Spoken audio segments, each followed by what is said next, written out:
Buenas noches, bienvenidos a la nave del misterio. Hace apenas un par de semanas yo me manifestaba a favor de una polémica cuestión. Ha sido incluso recogida en diferentes medios. No es sencillo hablar de esto. Por eso precisamente el programa comienza así. Les manifestaba mi convencimiento, mi fe actual en que éramos más bien un prodigio antes que un accidente. Las dos posiciones de la ciencia, ¿quién lo inició todo?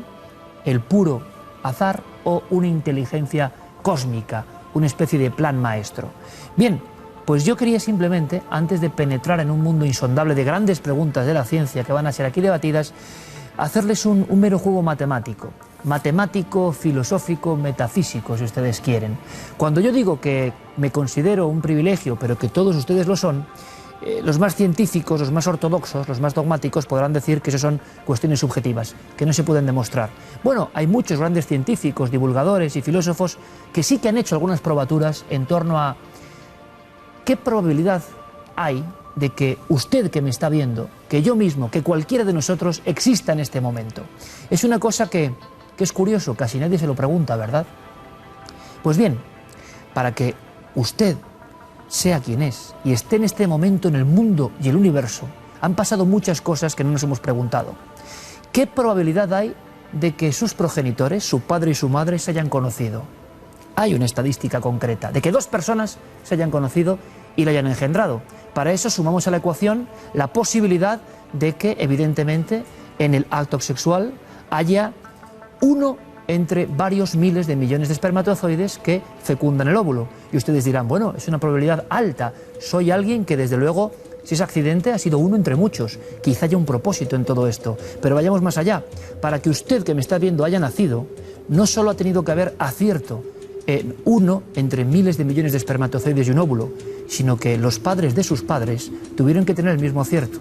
Sus abuelos tuvieron que tener el mismo acierto. Y todas las generaciones, hasta el primer organismo unicelular, han tenido ese acierto para que usted hoy esté aquí. Usted no es fruto de sí mismo ni de lo más cercano. Usted es fruto de una larguísima estirpe que llega desde el principio del tiempo, pero no nos lo cuentan. Algunos matemáticos y filósofos han intentado hacer la ecuación de que usted sea persona y esté aquí viéndome. Y es el siguiente número que están viendo. 1 partido entre 10 elevado a 2.685.000. No se equivoque, no es una posibilidad entre 2 millones, que ya sería tremendo. Es una posibilidad entre un 10 seguido de 2.685.000 ceros. Usted es uno entre esa inmensidad. Se han cruzado todos los datos para que usted ahora esté aquí. Me van a entender mucho mejor sin tanto número, quizás. Usted es como un grano de arena. Piensen ahora mismo en ese grano de arena que hemos tenido en las manos. Usted es un grano de arena en cuanto a probabilidad entre todos los granos de arena de todas las playas del planeta Tierra. Se darán cuenta enseguida que parece que somos bastante especiales. ¿Qué resistencias ha vencido la naturaleza o esa fuerza que hace que usted esté aquí para superar todas las probabilidades? ¿Cuántos no han nacido y no han sido y usted sí? Pienso, como dice uno de estos divulgadores, que ahora viendo este número concreto matemático de la probabilidad de que usted exista, quizá tenga la oportunidad, la maravillosa oportunidad de ser a partir de hoy consciente de su milagro, de su misterio, ser consciente de que es un auténtico privilegiado por estar aquí. Una entre 10 elevado a 2.685.000 posibilidades.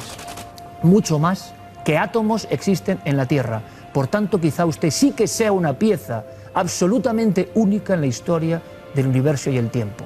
Pero esto no nos lo cuentan. Lo que nos cuentan es lo contrario, que somos una pieza más. Yo no lo creo. Yo creo más en todo esto.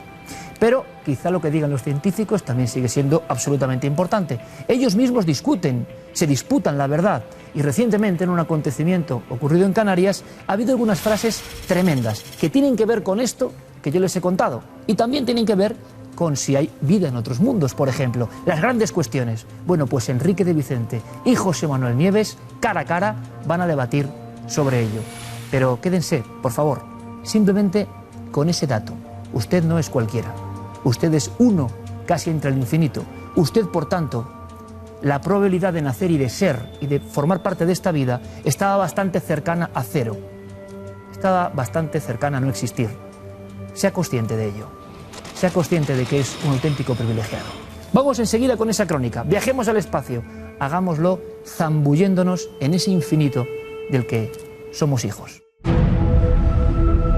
Resulta imposible mirar al cosmos y no sentirse sobrecogido ante la profundidad de los enigmas que encierra el abismo espacial. ¿De verdad estamos solos en medio de un mar de estrellas? ¿Cómo surgió todo lo que vemos? ¿Quién trajo la vida hasta la roca inerte que fue la Tierra durante millones de años? ¿Existe una inteligencia poderosa e invisible tras todos estos fenómenos? El equipo de Cuarto Milenio ha acudido a la cita del Festival Starmus, una magnífica ocasión para pulsar la opinión de la élite científica mundial sobre estas preguntas eternas.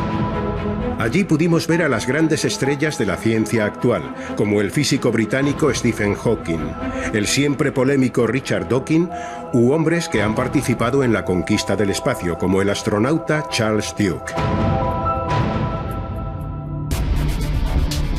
Recientemente saltaba a la prensa la noticia de que científicos rusos esperan que la humanidad encuentre civilizaciones extraterrestres dentro de las próximas 2 décadas.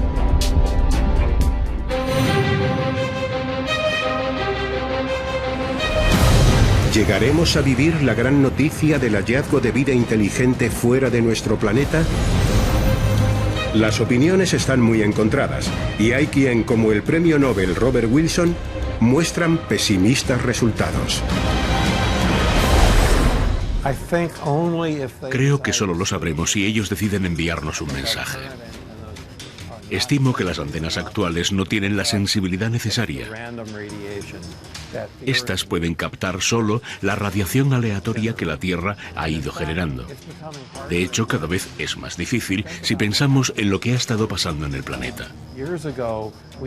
Hace algunos años teníamos radioseñales que eran frecuencias discretas de radiotransmisores fácilmente reconocibles. Hoy en día tenemos señales digitales por todos lados. Estas son como un gran ruido planetario, por lo que es cada vez más dificultoso diferenciarlas. Por ello, sospecho que será muy difícil localizar una civilización superior extraterrestre solamente tratando de captar sus radiaciones aleatorias. Son muchos los que, aun creyendo en la existencia de la vida extraterrestre, estiman que el contacto es imposible. Si algún tipo de inteligencia extraterrestre se comunicase con nosotros, podríamos establecer un contacto. Aparte de eso, en mi opinión, debe haber vida ahí fuera, en algún lugar. El caso es que lo más cercano está a 4,2 años luz de distancia, lo que significa viajar a la velocidad de la luz durante todo ese tiempo. Creo que nunca vamos a realizar contacto alguno con ningún tipo de vida.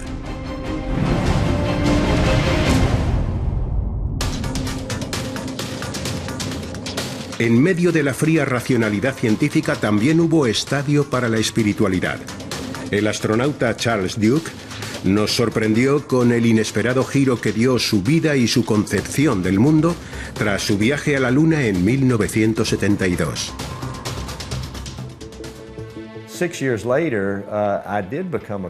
6 años más tarde, me convertí al cristianismo entregándome a Jesús.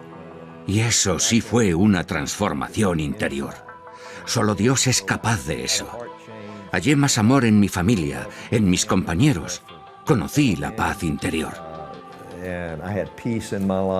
Mi paseo lunar fue fantástico y duró 3 días, pero mi experiencia con Dios es para siempre.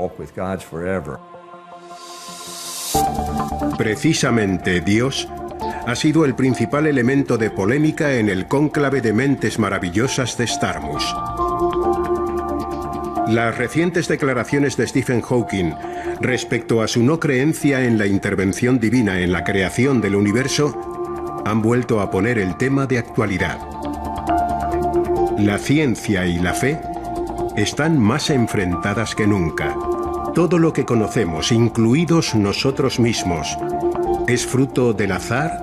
¿De la mera casualidad? o es obra de una entidad superior?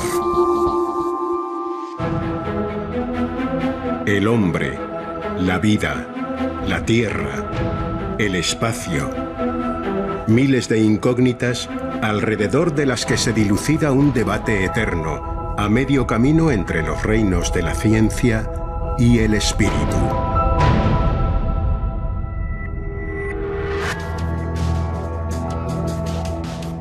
Y esos dos reinos, de alguna manera, están aquí representados, igualmente apasionantes. Se pueden extraer conclusiones de ambos mundos, de ambas visiones, de ambas concepciones de la realidad y del universo. Y yo tengo que decir que para nosotros ha sido un verdadero viaje cósmico, porque ver esas imágenes del espacio que son embrujo puro, que nos conectan con algo que trasciende a nosotros mismos, que es maravilloso, y verlas además con la locución del maestro José María del Río, es como volver a ser niño, sintonizar la vieja televisión y estar viendo un pedacito de aquel inolvidable cosmos, ¿no? La voz de Carl Sagan en España, José María del Río, nuestro compañero. En fin, el espacio y su encanto infinito y las grandes preguntas, muchísimas, en ese congreso donde Pablo Villarrubia, nuestro compañero, estuvo trabajando de forma increíble, entrevistando a todos los especialistas, y hemos sacado pues 3 posibilidades, 3 preguntas, 3 cuestiones que van aquí a poner ante todos ustedes, con todo su aderezo, 2 buenísimos amigos de este programa: José Manuel Nieves, que regresa a la nave del misterio con muchas ganas, portavoz de una visión, de una forma de aproximarse a la ciencia que ustedes también, evidentemente, siguen con auténtica devoción. José Manuel, bienvenido, gracias por estar aquí. ¿Qué tal, Iker? Qué embrujo, qué maravilla. Una maravilla. Yo estuve en Canarias en el Starmus y he disfrutado como un niño, vamos, todos los días. Has vuelto a ser niño un poco, ¿no? Viendo estas imágenes. No, un poco del... Sí, absolutamente, absolutamente. Ahora ya niño no, porque se produce un encuentro también muy esperado por la audiencia de Cuarto Milenio, pues por la vehemencia, por la fe que le ponen, ¿no?, a cada argumento, y por esa forma de contarlo sencillo, aunque a veces no tengan nada que ver sus posturas. Maestro Enrique de Vicente, bienvenido, buenas noches. Muy buenas noches, y doy la bienvenida también a mi amigo Nieves, porque creo que nuestras confrontaciones, que son siempre en el fondo amables y amigables, pueden ser provechosas para nuestros. Pues vamos a darle el paso primero a José Manuel Nieves, si te parece. Fantástico, porque él es el experto en este tema. Bueno, con una gran pregunta, una gran cuestión, y es que Stephen Hawking, lo hablábamos hace un par de semanas, y además ha tenido un enorme impacto. Bueno, porque no es normal hablar de esto en la televisión hoy en día, menos a estas horas, en fin, como un tema de enorme profundidad, pero que yo sé que ellos van a hacer sencillo. Hawking, digamos, como la gran voz autorizada de la ciencia, la voz más mediática, la voz que sabe que con cualquier mensaje va a salir en todas las portadas, aseguraba que no hace falta a Dios para explicar el nacimiento del universo, que seguramente se puede quitar incluso de esa fórmula inicial. Él estaba convencido, y eso ha generado la irritación de unos, la pasión de otros. José Manuel, ¿tú qué opinas sobre la gran cuestión, ¿no? Dios. Hawking, al cual he tenido la inmensa suerte de entrevistar 2 o 3 veces, no habla sobre, no se mete a decir si Dios existe o no existe. Eso es una cuestión que compete a la religión. Y él respeta, igual que casi todos, o la inmensa mayoría de los científicos, y yo por supuesto, las opiniones religiosas son tremendamente respetables, porque se basan en algo sobre lo que la ciencia no dice nada, que es la fe. Es decir, la ciencia no cree en los milagros, la ciencia intenta explicar las cosas racionalmente. Entonces, el problema con la ciencia, y con Hawking en este caso, es que él dice, como muy bien has apuntado, que no es necesaria la figura de un Dios para explicar el origen del universo. ¿Por qué? Pues de la misma manera que hace 1000 años, por ejemplo, por decir algo, cualquier fenómeno atmosférico, un rayo, una inundación, era atribuido a una acción directa de una divinidad que estaba o castigando o premiando o tal, y ahora sabemos perfectamente los mecanismos que hacen que se desencadene una gran tormenta, un tornado, o que caigan rayos como chuzos de punta. Lo sabemos, nadie piensa ya en atribuir eso a un Dios. Bueno, pues la ciencia sigue avanzando y sigue explicando cosas que antes eran inexplicables, y resulta que en la punta de la lanza de ese conocimiento hemos llegado hasta el origen del universo. Y las ecuaciones y la física que describe ese instante ya ni siquiera se sabe si es único, porque puede haber sido múltiple. La cuestión es que no es necesario, igual que Dios no es necesario para explicar el rayo que cae, para hacerlo muy sencillo, tampoco es necesario para explicar el origen de este ¿Estás de acuerdo con universo. Hawking, por tanto? Estoy de acuerdo con Hawking. Perfecto, vamos a dejarlo ahí, José Manuel. Ahora le damos la oportunidad a Enrique y luego, por supuesto, podéis debatir sobre... Hay tres grandes cuestiones, pero vamos con esta que es evidentemente fundamental. ¿Somos hijos del azar o hay un plan maestro, ¿no?, que se diseñó desde el segundo cero de la realidad? Enrique.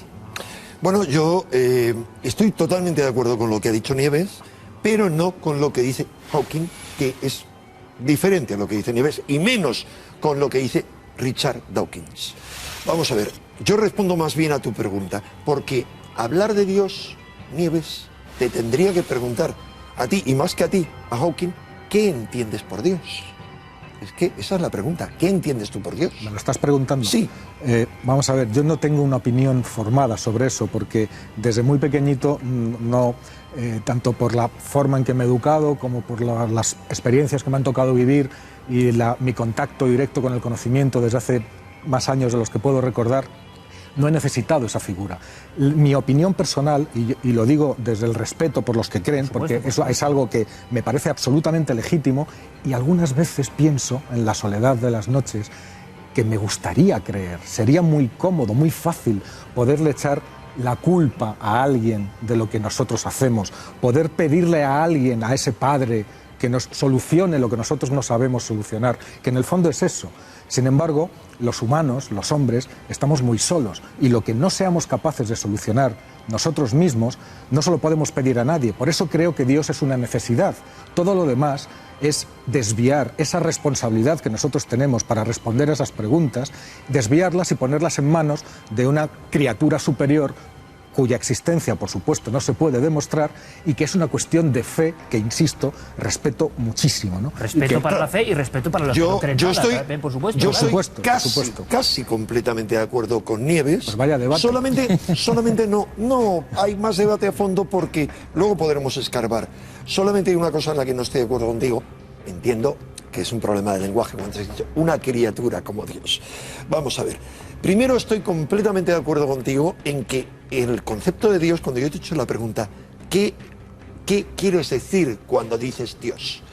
Porque a lo largo de la historia, de la filosofía, de la teología, lo que se ha dicho sobre Dios son las cosas más disímiles entre sí. Es más, las posiciones de quienes están abiertos a la existencia de Dios son radicalmente diferentes. Y yo digo nada más, repitiendo palabras de alguno de los más grandes místicos, que Dios es indefinible, impensable e inimaginable. Solo es experimentable, es decir, solo concibo en que eso lo que sea, que puede ser una inteligencia, que puede ser un vínculo, que une toda la naturaleza, que puede ser un pulso silencioso, que hace latir todo en común según ciertas leyes, que eso es algo a lo que solo se puede sentir de la experiencia. ¿Me dejas hacer una puntualización? Sí, perdona. Verás, en nuestro, tal y como estaba exponiendo antes, lo que hemos hecho es ir empujando, válgame la expresión, a Dios cada vez más lejos de las cosas cotidianas de los hombres.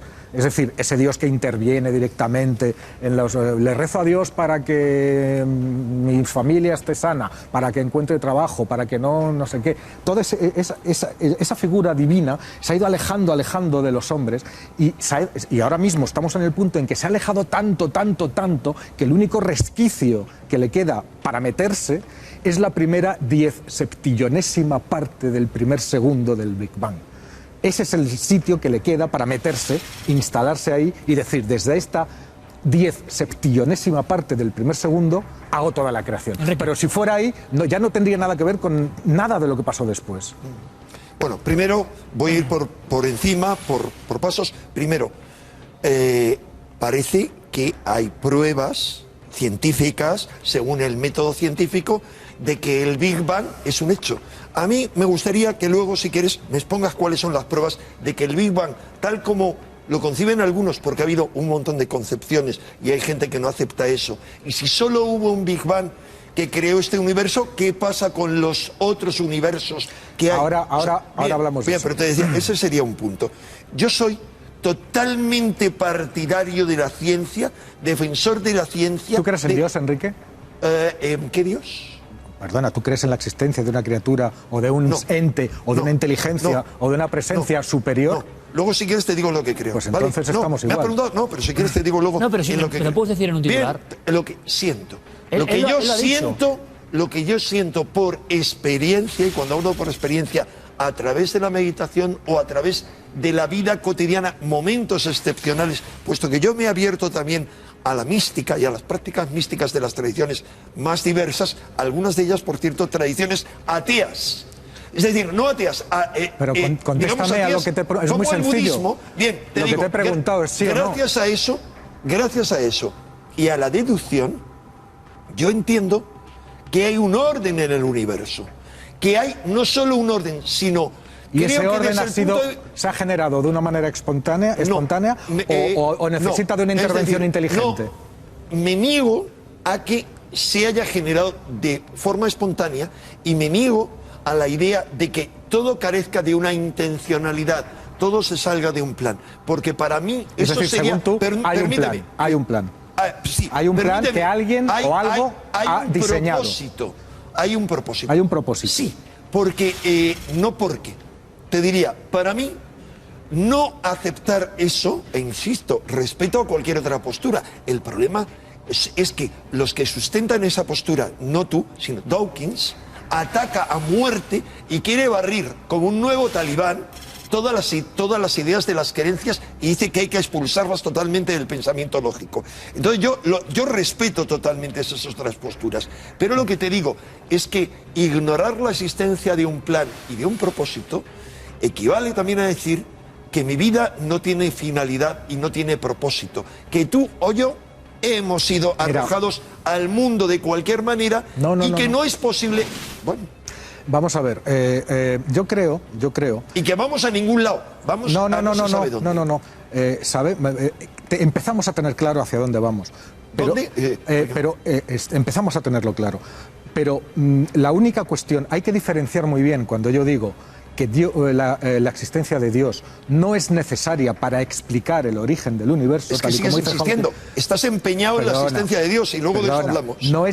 Que no es necesario un Dios, un creador, para que el universo sea tal y como es. Pero es que yo no he hablado ni de Dios ni de creador. Sí, pero déjame, lo que nos han enseñado en el colegio. Por favor, déjame que acabe.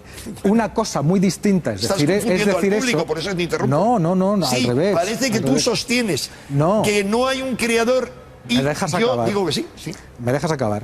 Y luego te digo que la creencia en un algo superior es algo que de alguna manera resulta muy cómodo, como ya he dicho antes, muy cómodo para un montón enorme, gigantesco, ahí está el enorme seguimiento que tienen todas las religiones, que la humanidad, el hombre, necesita explicaciones a las cosas. Y cuando esas explicaciones no llegan y no son evidentes, entonces las busca. Y si no es capaz de encontrarlas de una manera irrebatible, pues se las inventa. Pero todo eso sería, es decir, de alguna manera Dios es una necesidad, creamos a Dios, pero el hecho de que hagamos eso es muy positivo, porque resulta que en nombre de eso que nosotros estamos creando, estamos apelando también, y ahí está yo creo que el mayor valor que tiene cualquier religión, estamos apelando a la conciencia colectiva, al bien común, al bien colectivo de todos, porque todas las religiones dicen ayuda a tu prójimo, o sé generoso con tus bienes, o ayuda al enfermo, o dale de comer al hambriento. Es decir, son valores que el ser humano canaliza de esa manera, y al ser seguidas esas ideas por millones y millones y millones de personas, se crean auténticas comunidades, que eso es un valor.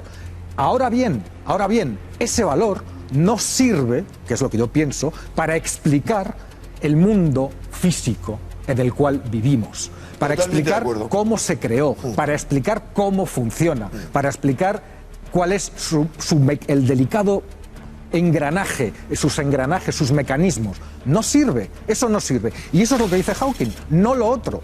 Entonces hay que tenerlo muy, muy en cuenta. Por eso digo que yo lo respeto, y de alguna manera, algunas veces sería muy bueno. A mí me gustaría, lo repito otra vez, porque te serviría de relax mental. Es decir, aparta la carga y que ya la lleve otro. Y que ya la lleve otro. Es humano. A mí me gustaría, perdona, un momento, seguir con lo que... luego, porque al final es la gran pregunta. Teníamos pensado abordar varias, pero creo que va a ser para otras ediciones, porque la gran pregunta, la que genera el gran debate, indudablemente, aunque hay otras importantes, es esta. Le preguntaré una cuestión que ha soltado aquí Enrique y que no he encontrado respuesta, y a la vez, una es ¿hacia dónde vamos? Y José Manuel ha dicho, lo tenemos bastante claro, luego me lo cuentas. Lo empezamos a tener, sí. ¿Vale? Y otra es, Enrique, ¿en qué piensa? Que no ha acabado de definir exactamente en qué piensa. Bueno, hay varias cosas. Por un lado, responder a todo lo que tú has estado diciendo, aún partiendo de que estamos de acuerdo, yo estoy de acuerdo en el 90% de lo que tú dices. El problema es que el reduccionismo imperante es una ideología reduccionista de la mente de la gente que apoya a un sistema. Permíteme, pero voy a seguir desarrollando esto. Ese sistema es lo que me parece nefasto. Se trata de servir a ese sistema. La mayoría de la gente lo hacen voluntariamente, sin que les obliguen. Entran en una norma y hay cosas que es correcto decir y otras cosas que es incorrecto. ¿Te refieres al sistema que nos ha llevado a ser 7.000 millones de personas cuando hace un siglo éramos menos de la mitad? Sí, ¿Te refieres? Déjame que luego voy a hablar. Al sistema déjame que voy a hablar de que ese está sistema. logrando. Nieves, permíteme, por favor. Sistema, voy a hablar de ese sistema. Porque si no, lo vamos pero a hay dos cosas. El sistema reduccionista, capitalista, manipulador del ser humano, materialista, al que le interesa que el ser humano no tenga la perspectiva de ideología, de espiritualidad, de vivencia espiritual, de libertad, de propósito, sino que sea una pieza más del sistema. Y lo mismo, quien nos ha llevado a esos 7.000 millones y pico de personas son, sobre todo, las grandes jerarquías religiosas con sus dogmas. Perfecto. Enrique, llega el momento de, porque es importante, definir, porque puede aclarar, tú qué ves en ese término que llaman Dios. Desde luego, irrita y apasiona. Desde luego lo que no veo es aquello que las masas y los pastores que llevaban a esos, que conducían a esos rebaños de masa a donde a ellos les interesaba, han concebido, que es lo que ha dicho Nieves. ¿Qué es lo que puede haber? ¿Cuál es la inteligencia? Es algo inconcebible porque hay una complejidad, por muchos motivos, una complejidad que es irreductible en la naturaleza, porque hay hay todo un proceso y una serie de constantes, de patrones, no solamente desde el nivel, más ínfimo, molecular, celular, etcétera. Solo hay un orden, hay un plan para mí, el decir que eso se puede reducir al puro azar, por ejemplo, el ADN, la complejidad que tiene el ADN como un programa, los virus. Pero tú sabes lo que son 3.000 millones de años para hacer experimentos, sí, al azar. Sí. ¿Sabes la cantidad de posibilidades que caben ahí? Mira, es muy curioso porque el argumento de lo que está haciendo Enrique, me parece interesantísimo esto, la exactitud asombrosa y sobrecogedora de la naturaleza hasta lo más ínfimo, y por otro lado la teoría de que hay mucho tiempo para que eso ocurra. Vamos a ver, entre los miles de millones de combinaciones que ha habido y que seguirá habiendo a lo largo de los eones, resulta que alguna resulta bien, o resulta bien para nosotros, porque pueden haber otras cosas. Pero me interesa lo que estaba diciendo Enrique. La locura del tiempo lo explica todo. Claro, es que 3.000 millones de años, la vida existe desde hace 3.700 millones de años. 3.700. Y durante los primeros 3.000 millones de años fue vida unicelular. Bacterias, solamente bacterias. ¿A dónde hablas? En la Tierra. En la Tierra, claro, la única vida que... Pero bueno, es que me estás hablando de la Tierra. No me interrumpas ahora.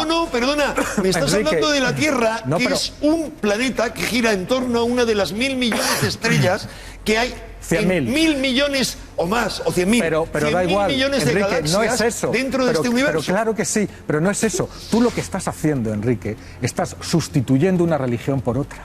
Yo soy un gnóstico. Llega al conocimiento a través de la experiencia. No se protege en la fe. No agnóstico, es gnóstico. Es todo lo contrario, es justo exactamente lo opuesto. El público a podría sí, encontrarse, porque sí, es importante. Yo te hago una pregunta. ¿Tú has tenido experiencias místicas? ¿No? Bueno, respóndeme. Algo parecido, igual sí. ¿Lo Claro. has tenido? Estoy teniendo ¿Se ha una ahora. transformado tu vida? Sí. La mía también. Es decir, el público las puede tener Sí, siempre sí. que se abra, siempre que se entregue o de forma muy espontánea.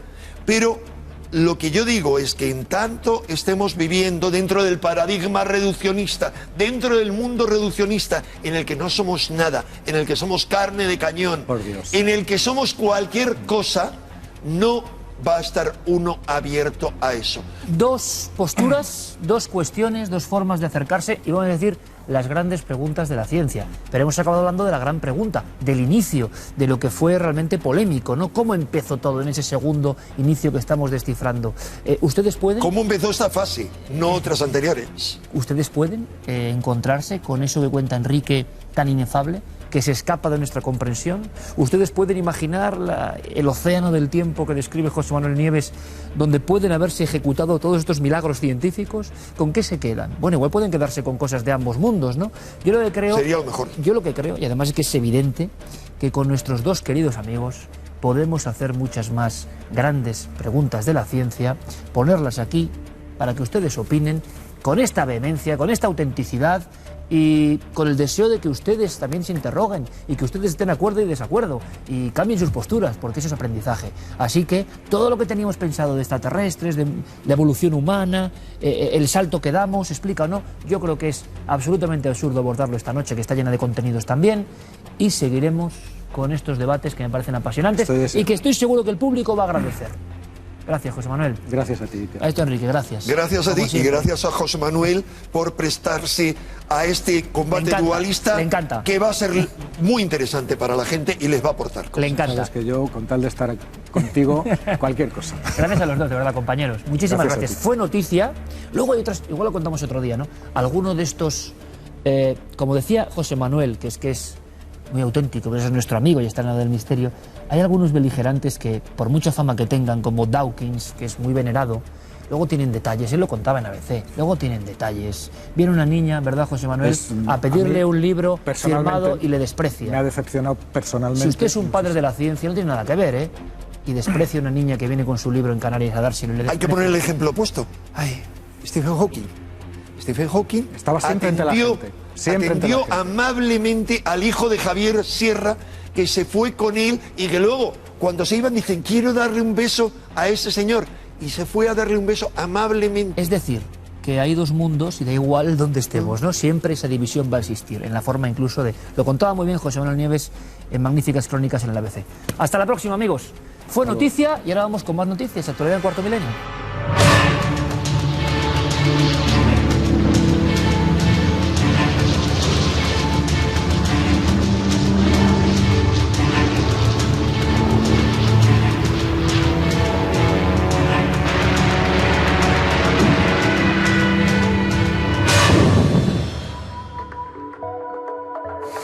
Primera conexión de la semana en las profundidades, porque allí se ha encontrado algo que tienen que ver de inmediato.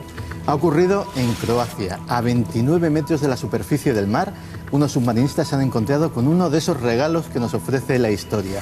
Un bombardero casi intacto de la Segunda Guerra Mundial. Un bombardero alemán, el Junkers Ju-87, el mítico Stuka, una máquina formidable de guerra que se encuentra con su cuadro de mandos, con el fuselaje prácticamente intacto.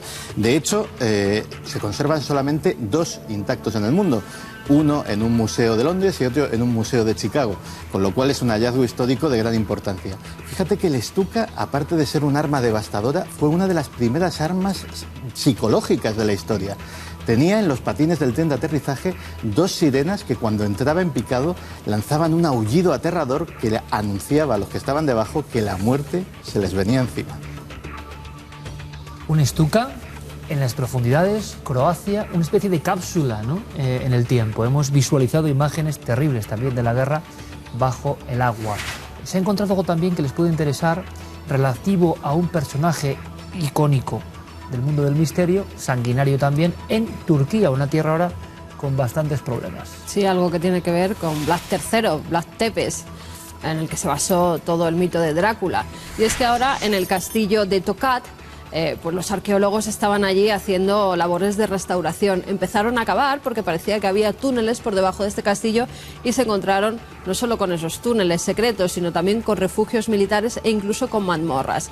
Se cree que en el siglo XV Vlad Tepes fue trasladado allí, es donde estuvo encarcelado, porque ya sabéis que decían, no se sabe todavía si mito o verdad, eso sí, debía ser muy sanguinario, que empaló, mató a unas 20.000 personas para que así se viera su poder y para que la gente que veía esos empalados le cogiera miedo. Fue capturado y parece ser que estuvo justamente, no se sabe en cuál de esas mazmorras, en cuál de esas antiguas celdas, pero fíjate, dicen los arqueólogos que están verdaderamente ansiosos por seguir excavando porque está completamente horadado el castillo por debajo y que pueden encontrar muchas más sorpresas. Bueno, últimamente se habla de la tumba de Drácula, diferentes ubicaciones, se empieza a convertir eso en un imán para este tipo de noticias, la figura de Vlad el Empalador. Decía Santiago Camacho que el Stuka fue pionero en la guerra psicológica. Vlad Tepes también lo fue, empalando en diferentes colinas para que el ejército enemigo viese, ¿no?, su capacidad casi diabólica de aniquilar a los seres humanos. Ahora los seres humanos tenemos miedo, en general, de microbios, virus. ¿Hay un museo sobre eso, Santi? El zoológico de Ámsterdam ha puesto en marcha, con un notable coste, 10 millones de euros, un museo de microbios, el primero en el mundo. Realmente uno se puede preguntar, bueno, ¿y cómo se hace un museo de microbios? ¿Cómo podemos mostrar al público algo tan pequeño? Pues han puesto una serie de microscopios en 3 dimensiones creados especialmente para este propósito, para este museo, diseñados para que puedan ser utilizados por el público y donde pueden ver los cultivos de microorganismos vivos, pueden verlos a todo color, pueden verlos porque están en una placa de Petri justo delante de ellos. Además, han creado una serie de esculturas de cristal, se las han encargado a un artista británico, de virus como el del ébola, como el del SIDA, que nos enseñan su aterradora belleza que solo puede ser vista a través del microscopio. Y de hecho es algo muy importante, no solamente por las enfermedades. ¿Sabías, Iker, que de tu peso corporal o del mío, más de 1,5 kilos se corresponde a microorganismos que viven en nuestro cuerpo y que algunos de ellos son absolutamente imprescindibles para nuestra vida, como la flora bacteriana? Bueno, lo invisible, ¿no?, que está ahí y que creo que tú nos vas a hablar próximamente de ese mundo que nuestros ojos no perciben, pero que existe. Los microbios todavía en la frontera entre lo vivo y lo muerto, con muchas discusiones sobre qué son realmente y que evidentemente, ustedes lo están viendo, en cuanto saltan a la página informativa, por ejemplo con el ébola, desplazan por el terror atávico que tenemos a ese enemigo tan pequeño a cualquier otra información de actualidad. Vámonos con otro tipo de actualidad médica también, pero que tiene que ver con una operación, pues parece que antes de tiempo, ¿no? Pues fíjate, todo empieza cuando en 2009 se produce ese terrible terremoto que acaba con 300 personas en L'Aquila, en Italia. Una de las iglesias, la de San Juan, con ese terremoto, se remueve el suelo, se rompe parte de ese suelo y lo que aparecen son momias. Esas momias han sido estudiadas durante todos estos años, pero justo ahora sale a la luz el estudio que se ha hecho de uno en concreto. Una mujer que falleció hacia 1840 y en cuyo vientre llevaba un feto. Lo que ha llamado la atención de los especialistas es que ese feto parecía estar manipulado dentro del útero de la mujer. Es decir, hicieron una antigua operación dentro del útero cuando no se conocía, que los especialistas llaman embriotomía. Al parecer quisieron sacar, no se sabe si para salvar a la madre o también al niño, a ese feto del cuerpo de la mujer, y lo que hicieron fue provocarle graves fracturas, porque tenía los brazos separados del cuerpo, la cabeza también, con lo cual no consiguieron con esos primitivos instrumentos el propósito que querían, que era salvar la vida de ambos. Hablábamos del Stuka alemán y volvemos al mundo del espionaje alemán en este caso. Atentos a la noticia porque tiene que ver pues con la llanura manchega, Santi. Pues sí, porque ¿qué me dirías si te contase que ahora mismo, en pleno Ciudad Real, al lado de Daimiel y de Manzanares, hay un lugar que es prácticamente como el Área 51 española?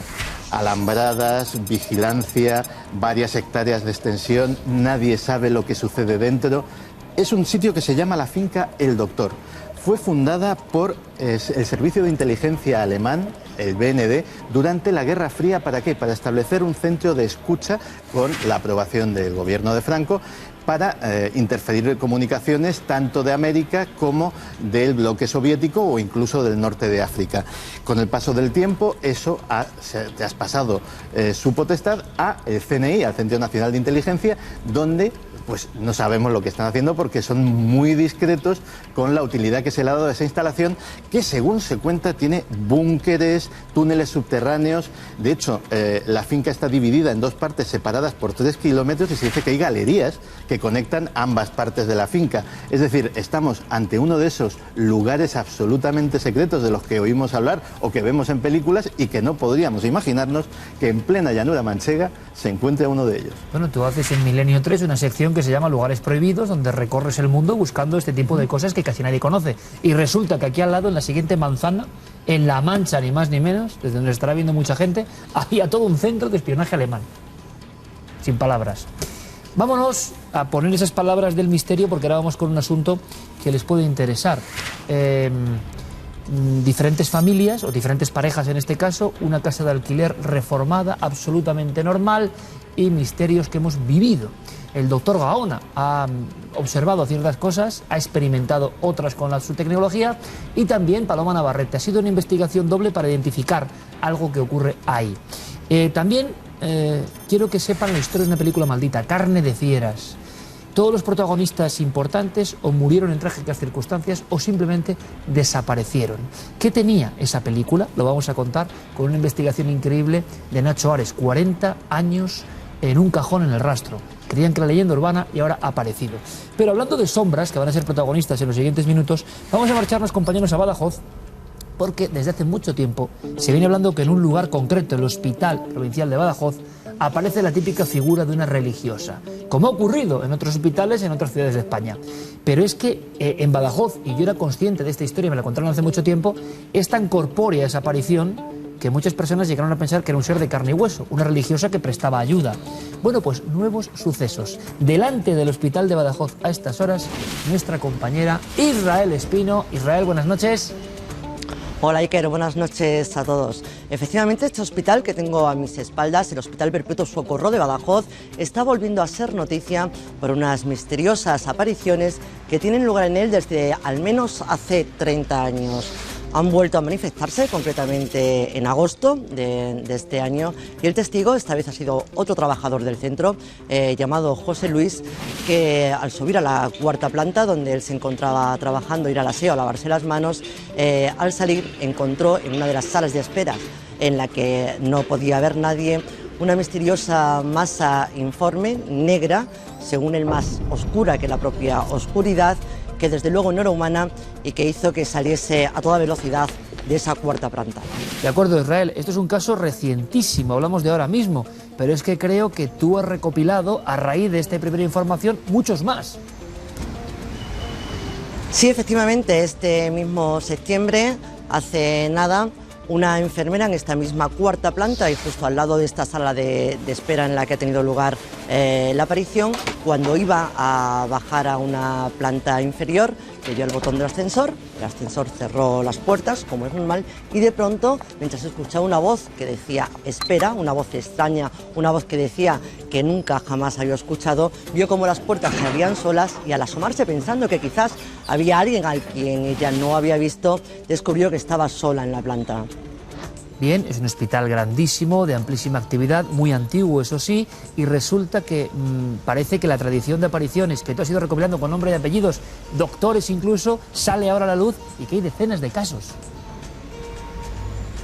Bueno, de siempre se ha hablado, Iker, en este hospital de las apariciones de una misteriosa monja que ayuda, una monja fantasmal que va curando a los heridos y que a los enfermos y que incluso confunden con alguien totalmente real. Pero con testigos con nombres y apellidos que yo haya podido entrevistar realmente, el caso más antiguo que tengo es de hace 20 años, concretamente se ha hecho 20 años este agosto. Es del año 1994, ya del siglo pasado, y le ocurrió a dos personas que iban juntas, el técnico de mantenimiento del hospital y el jefe de seguridad. Iban haciendo la ronda por esos interminables pasillos que unían el Hospital Perpetuo Socorro con el Hospital Materno-Infantil, cuando de pronto vieron aparecer una misteriosa mujer tapada con un abrigo largo, negro hasta los pies, cosa que les chocó mucho en el agosto extremeño. Esta señora, esta dama de negro, se dirigió hacia ellos por los pasillos y cuando le dieron el alto se metió, se introdujo en el hueco de un ascensor que en ese momento se estaba instalando. Ellos fueron corriendo el hueco pensando que esta señora se había matado, para descubrir que allí en el hueco no había nadie. Como veis y como os comento, no es el primero, ni el segundo, ni el tercero, y cada vez que sale algún caso más a los medios de comunicación aparecen nuevos testigos que antes o después se encontraron con lo misterioso.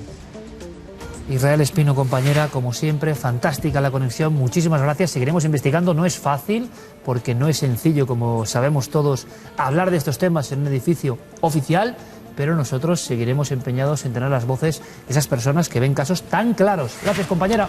Buenas noches, Iker, muchas gracias a vosotros. Continuaremos investigando, por supuesto, porque como os digo, aunque es muy difícil realmente que todos estos testigos quieran dar la cara y hablar delante de una cámara, cada vez son más y más los que se encuentran con el misterio por estos pasillos. Israel, muchísimas gracias, compañera. Esto de verdad está ocurriendo ahora mismo. Ahora enseguida viajamos a un domicilio normal y corriente donde también pasa algo parecido. Se asombra precisamente informe, aunque le ven características. Y antes de ese paso, antes de esa investigación, como siempre, esa firma diferente en el informativo. Mundo Insólito. Pues hablando de fantasmas, nos vamos hasta un castillo, el de Dudley, donde al parecer también se ha logrado capturar a la mujer de gris. El fantasma que desde hace siglos está pululando por ese gran castillo, esas grandes estancias. De nuevo, un turista que va a visitar el edificio, en un momento dado ve como una especie de luz rojiza en una de las habitaciones, decide hacer una fotografía, pero cuando llega a su casa y la mete en el ordenador se da cuenta que justamente debajo de esa luz hay una puerta y en esa puerta parece que sale de ella una mujer vestida de gris. Creen que es Dorothy, una mujer que murió allí en el siglo XII, dando a luz a su hija. Ella en el último momento pidió ser enterrada junto a su pequeña y a su marido. No se cumplió ese deseo y desde entonces vaga fantasmalmente por esas estancias. Ahí la tiene, una imagen la verdad que muy impactante. Y para imágenes impactantes, las de este pobre ser. Una cabra, pero con tales deformaciones que ha dado un gran susto a los criadores, a los ganaderos argentinos, que la han tenido en su rebaño. Esta pobre cabra pues tenía tales deformaciones teratológicas que parecía que tenía incluso formaciones humanas.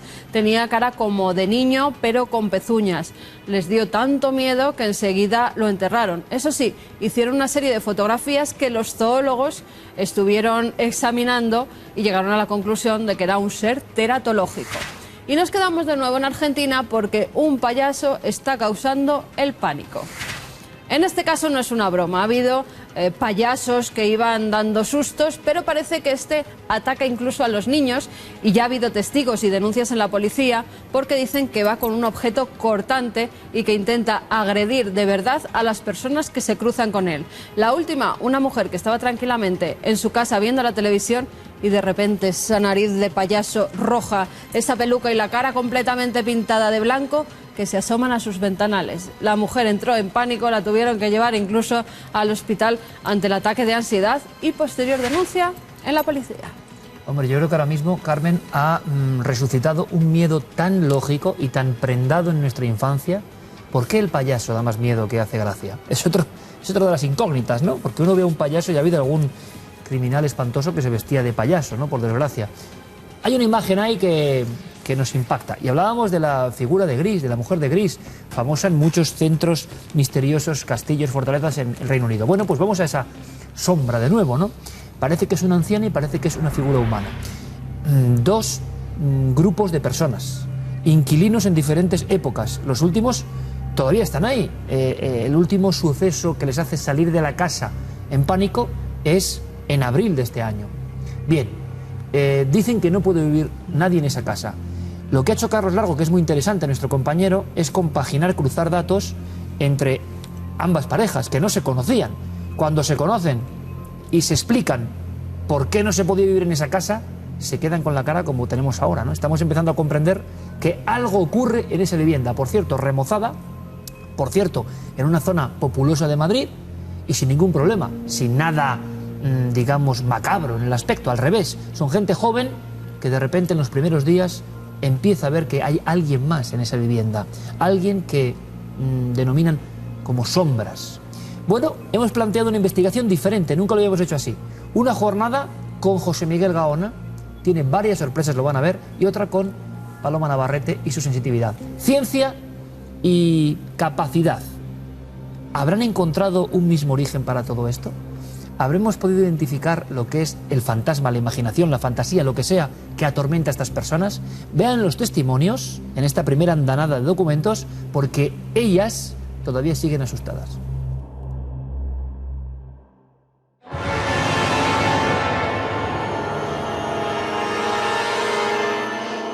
Los primeros fenómenos dentro de la casa fueron las pesadillas. Empezó más él que yo. Soñaba con que había un anciano dando vueltas por la casa como loco y que se iba a la bañera, y en la bañera lo veía como haciendo cosas raras.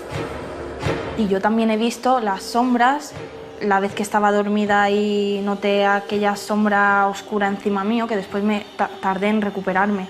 Tardé bastantes minutos porque yo intentaba coger el móvil, que lo tenía en el cabecero, que estaba cargando, y no había manera. Yo a mitad de noche me despertaba con un chillido, se levantaba con un chillido, le preguntaba qué le pasaba y no me quería decir nada en ese momento.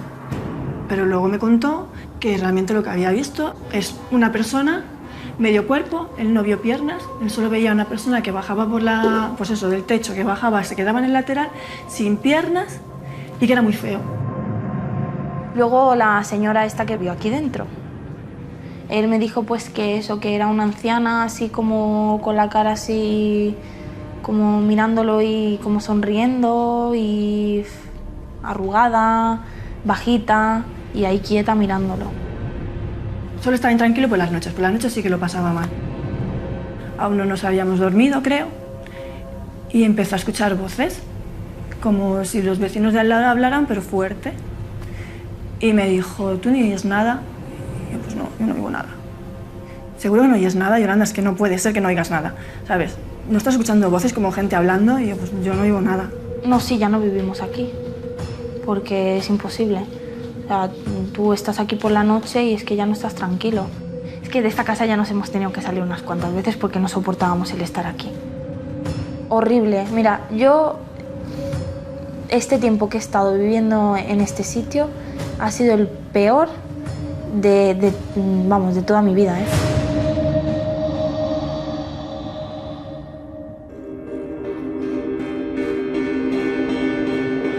Testimonios realmente gráficos y además con una circunstancia, como les adelantaba antes, muy interesante, y es que son personas que no se conocían, dos parejas, inquilinos, diferentes épocas, caso muy reciente, y tienen que huir de allí. Entonces, ¿qué pasa? Nuestra búsqueda era casi identificar lo que estaba ocurriendo. Identificar, bueno, es un buen término, porque hemos intentado llegar mediante la ciencia pura y dura y la sensitividad a casi perfilar una entidad, una idea, lo que sea, que coincide en ambos casos y con lo que nuestros investigadores han extraído. Yo creo que es una investigación apasionante porque no se encuentra habitualmente tal cantidad de elementos. Pero habrá unión también entre los principales investigadores de esta historia. ¿Habrán sacado las mismas conclusiones? Vamos a ver qué nos cuentan. Doctor Gaona, buenas noches. ¿Qué tal? Muy buenas noches. Vamos a ver ahora un fragmento donde tú incluso percibes, vives algunas cosas, vamos a dejarlo ahí, pero con un titular. ¿Sorprendido con esta historia? Sí, creí que iba a haber a lo mejor a una familia, una pareja sugestionada por una cuestión a nivel psicológico puro y duro, y la verdad que me encontré con algo más que eso. Paloma Navarrete, bienvenida. Gracias, Iker, buenas noches. Nos encanta que estés con nosotros y que una vez más hagas uso de esas facultades, de esa sensibilidad especial. Un caso de tantos, una prueba más. Paloma, tu titular, ¿sorprendida? Sorprendida por las características, sobre todo del hijo de la señora anciana esa que se aparecía. Ya me adelantas que viste algo que se parecía, sin saber nada, una vez más lo decimos, ponemos la mano en el fuego, tú percibías algo que tenía que ver con el relato de esas parejas, ¿no? Sí, sí, sí. Vamos a hacer una cosa. Llegados a este punto, vamos a ver un fragmento. Nuestro compañero Carlos Largo ha hilado toda esta investigación y pasa una jornada con el doctor Gaona y otra con Paloma Navarrete, para que ya no haya ningún tipo de, digamos, interferencia, aunque no tiene por qué haberla, pero para que cada uno sea libre de, bueno, experimentar allí, sacar sus conclusiones, y vamos a ver si esa identificación de un fantasma, de una entidad, de una imaginación, de una fuerza, de lo que ustedes quieran, logramos llevarla a buen término. Doctor, vamos a viajar a ese momento. Muy bien. Y yo creo que vamos a sorprendernos todos, porque hay un instante en que empiezan a pasar algunas cosas. Ustedes van a opinar. Viajemos en el tiempo. Hola, José Miguel. Muy buenas. ¿Qué tal, Carlos? Hola, ¿qué tal? Hola, ¿qué tal? Muy buenas. Si estoy en la habitación, por ejemplo, el salón no lo veo hasta que me voy acercando. Y está todo en blanco y negro. Todo en blanco y negro. Ahí está. Va a fallar otra vez. O por lo menos se nota menos intensidad. Sí, pero son todas, ¿eh? Sí. Ahora. Son todas las luces al mismo tiempo. Otra vez. Y no es normal en estas luces que pase esto, porque son luces de LED, o sea, no... Estas son halógenas. Sí, incluso más son halógenas. ¿Tiene un rheostato para ajustarla? A ver, apaga. Interruptor.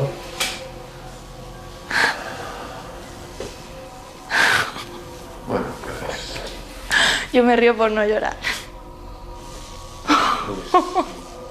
Sí, una alteración. Vamos a ser visibles.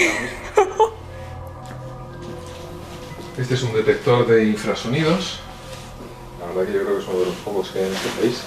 A ver, déjame tu cerebrillo.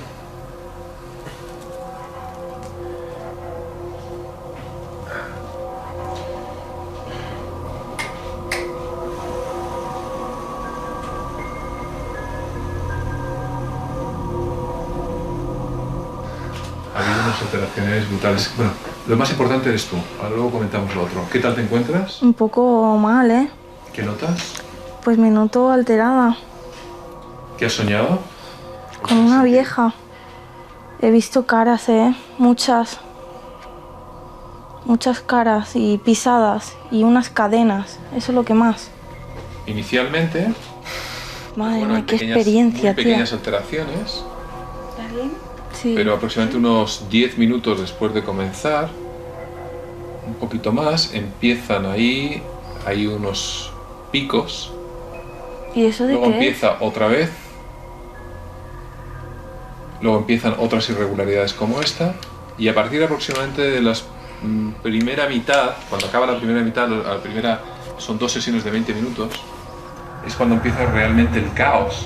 Muy interesante, no lo había visto nunca esto.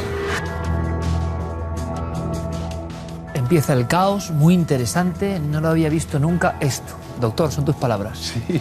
Bueno, lo que acabamos de ver, y los telespectadores también, es una gráfica que se corresponde con este aparato, que es un detector de infrasonidos. No ultrasonidos, sino absolutamente todo lo contrario. Es un aparato muy sofisticado, hecho a mano en Estados Unidos. Se utiliza para la detección de movimientos sísmicos, por ejemplo.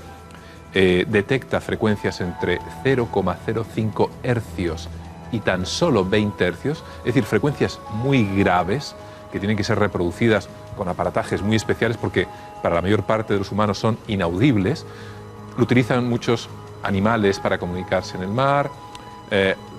Muchos aparatos producen este tipo de frecuencias que además si alcanzan una cierta potencia, 150, 180 decibelios, aunque no se oigan con los oídos, sí que produce un efecto neurofisiológico muy importante. Entonces lo que ocurrió es algo interesante.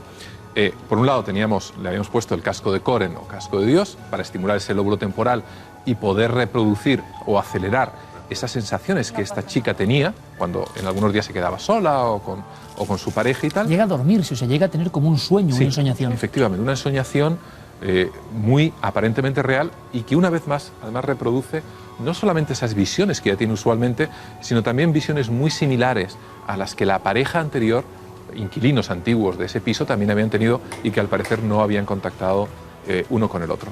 Entonces, además del casco de Coren, puse el detector de infrasonidos que es capaz de detectar un helicóptero a un montón de distancia, por ejemplo, para que se hagan una idea los televidentes, a varios kilómetros, o las aspas de un ventilador, de estos aerogeneradores, etc. Entonces ocurrió que en los últimos 20 minutos, media hora, que se corresponde justamente con esta pesadilla, estas visiones funestas que ya tenía, pues toda esa gráfica empezó a alterarse. Es decir, había unos infrasonidos que invadieron esa habitación. Claro, el origen, ¿de dónde salen esos infrasonidos? Porque además eran muy potentes, ¿no? ¿Podría haber algún tipo de explicación natural para Claro. ese caos que tú comentas, Es lo que has puesto en marcha muchas veces este Sí. experimento? Sí. Y que tú, en vivo, Sí. digas, esto no lo he visto nunca. Sí. Es un aparato que utilizo con cierta frecuencia como control en ciertas situaciones, ver si hay, es decir, infrasonidos que puedan interferir en un experimento de fisiología. Y con tal magnitud, la verdad que no lo había visto. Era parecido a cuando lo ponemos, pues eso, al lado de un rotor o de un compresor de aire, por ejemplo, pero a pocos centímetros. Sin embargo, en esa habitación no había nada. ¿Qué podría significar? Dejamos doctor? una cámara grabando, además, es decir, no hubo una interferencia De algo lógico. de algo lógico que pudiera decir. No lo sé, no lo sé. Podemos utilizarlo en los dos sentidos. Por un lado, que esos infrasonidos atraviesen o lleguen a esa cámara, esa habitación, ese dormitorio de algún sitio, alteren a los habitantes que justamente están durmiendo y les produzca este malestar que también sería un resultado coherente de este tipo de frecuencia, sobre todo cuando he dicho a muy alta intensidad. La otra, una explicación quizá más arriesgada, es que a nivel casi ya en terreno claro de la parapsicología, estoy ya, quizá Paloma sin lugar a dudas lo puede explicar mejor que yo, creara una serie de magnitudes, potencias, llamémosle como sea, que produzcan esta alteración. Pero lo cierto es que no fue una coincidencia porque además llevé el Celeron, el famoso generador de números aleatorios, y también justamente en esa segunda mitad, más matemático, hubo una alteración electromagnética muy importante en la misma habitación. Claro, que hay una alteración electromagnética tan potente y una alteración de infrasonidos, y porque no llevamos más aparatos, que si no a lo mejor todo se vuelve loco, ¿no? Igualmente. Claro, me llamó mucho la atención que coincidiesen toda esa tormenta física, pero claro, vamos a enlazar una vez más la ciencia con lo que hemos visto. Quizá puede ser que justamente esa tormenta electrofísica es lo que genere este tipo de vivencias. Podría ser. Claro, pero provocadas por algún agente ¿de qué tipo? Lo clásico siempre nos han dicho que sea aguas subterráneas, algún tipo de antena cercana. ¿Podría provocar a ese nivel este fenómeno? Claro, en este caso tendría que ser algún tipo de aparato que crease unas ondas de muchísima potencia que pudiera estar a pocas manzanas, pocos metros o cualquier otro tipo de Y cuestión. además no permanente, sino en cierto momento. ¿no? Y además solamente, al parecer ahí, porque si no, el resto de los habitantes de ese edificio, un edificio, ¿no? Quizás se quejarían también de vivencias pues muy parecidas. Sin embargo, justamente ahí es el enigma. Ya, yo lo que creo es que ese caos que tú dices, esa tormenta, se produce porque de repente aparece una energía nueva que actúa sobre el lugar y produce ese ¿No te sorprende lo que has visto, Paloma? Porque tú vas después a hacer tus experiencias Yo sin todo saber esto no nada lo de lo que ha sabía, hecho. yo Por todo eso, esto no lo sabía. ¿Lo de las luces te sorprende? No. ¿Por qué? No me sorprende, vamos a ver, porque, mira... Debo dejar claro, perdón, con las luces, que lo primero, con la suspicacia científica habitual, empecé a localizar a ver si alguien se encontraba cerca de un mando. Pero si os fijáis en el vídeo, el cuadro de mando se encuentra justo detrás mío. Es decir, nadie estaba manipulando. Te quedaste sorprendido, muy frío, eso sí, como es un gentleman el doctor, con esa especie de flema británica. Se apaga y se enciende la luz. Y aquello empieza a enloquecer en cierto momento. No es que se apague y se enciende, se empieza a enloquecer. Al más puro estilo poltergeist. Eso es. ¿No? ¿Tú lo has vivido eso, Es que Paloma, eso lo he alguna ocasión? vivido, claro. Eso yo lo he vivido. Como preámbulo de algo habitualmente, Muchas veces. como indicativo de que algo va a ocurrir. Normalmente es en los poltergeist, donde se apagan y se encienden las De luces. esa forma, como hemos visto. Da igual que sean luces modernas. Da igual. Y entonces eso nos indica a nosotros que estamos ante la persona que provoca el poltergeist. Porque claro, el poltergeist lo provoca una persona viva. Y en este caso, y siempre ¿crees que está esa chica presente. Y en este caso, esa chica, si estaba muy nerviosa o si estaba alterada, en un estado alterado, pudo provocarla. Qué bueno. Es que vemos... encendido y vamos a ver otra cosa con Paloma que es esa muy era la segunda teoría Claro. que postulaba, ¿no? Claro. Que fuese al contrario. Es decir, no las fuerzas físicas que le provoquen a ella los síntomas, sino que sus síntomas son los que... De hecho, es el origen justamente de los poltergeist.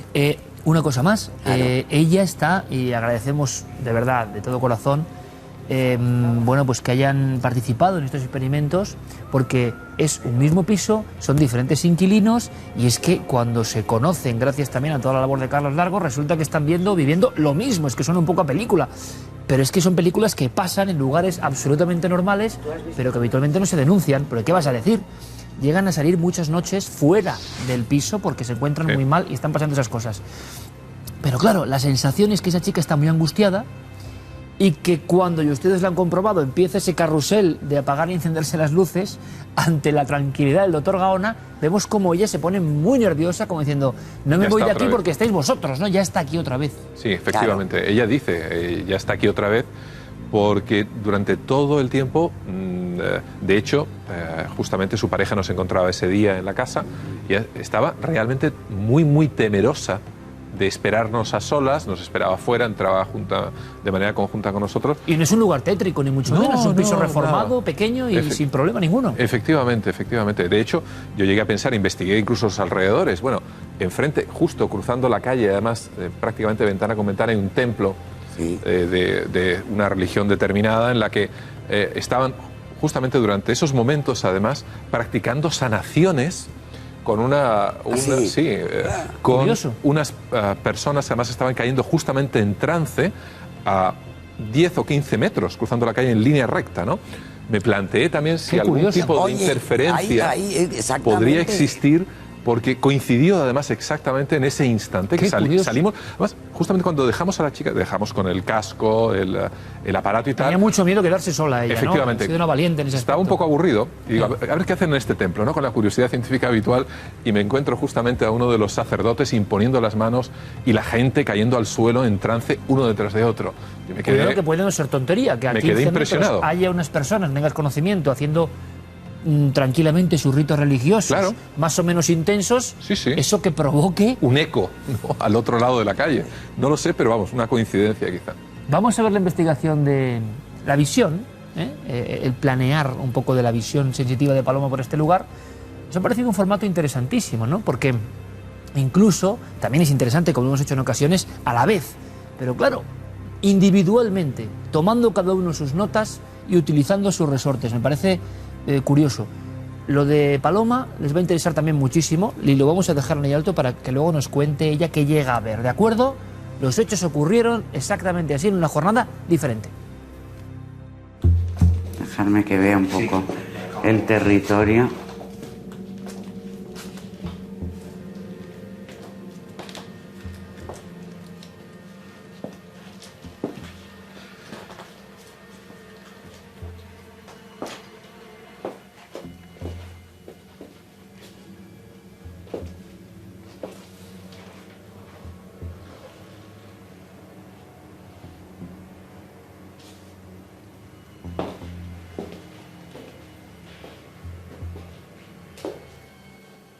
A ver, ¿alguna de vosotras ha sentido una presencia? ¿Quién ha sido? Y una presencia allí, en el rincón de allí, además, y quizá en el cuarto de baño. Femenina.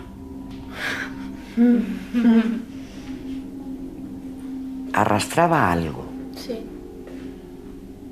Algo pesado. Pero, sí. Un peso. Yo no veo que ella tenga mucho que ver contigo. Yo veo que tiene que ver con el lugar. Y luego está el cuarto de baño y ese rincón de la habitación.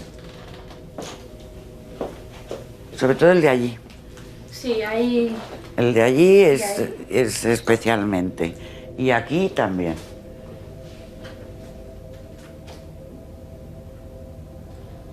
Es una mujer como de mediana edad.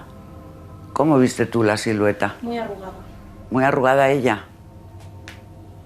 Una mujer como de, a ver, 60 podría ser. Lo que pasa es que la veo ahí, con una ropa muy indefinida. Coge un pañuelo y se seca los ojos.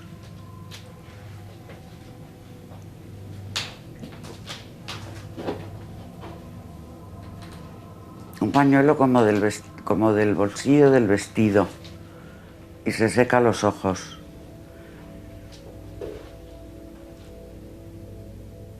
Y habla de un hijo. Y se queja de algo, además. Se queja de algo que le han hecho a ella. Como una injusticia.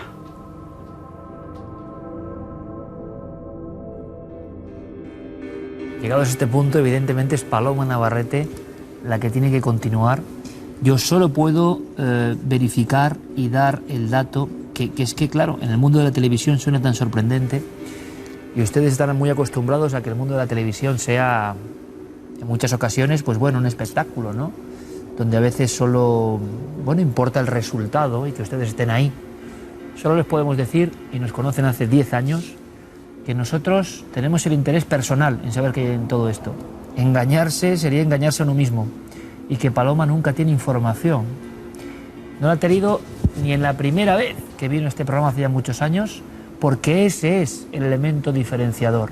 Y por supuesto Paloma imagino que no siempre va a acertar, pero es que a veces, muchas veces, nos deja sin palabras, porque sabemos la realidad que hay detrás de todo esto.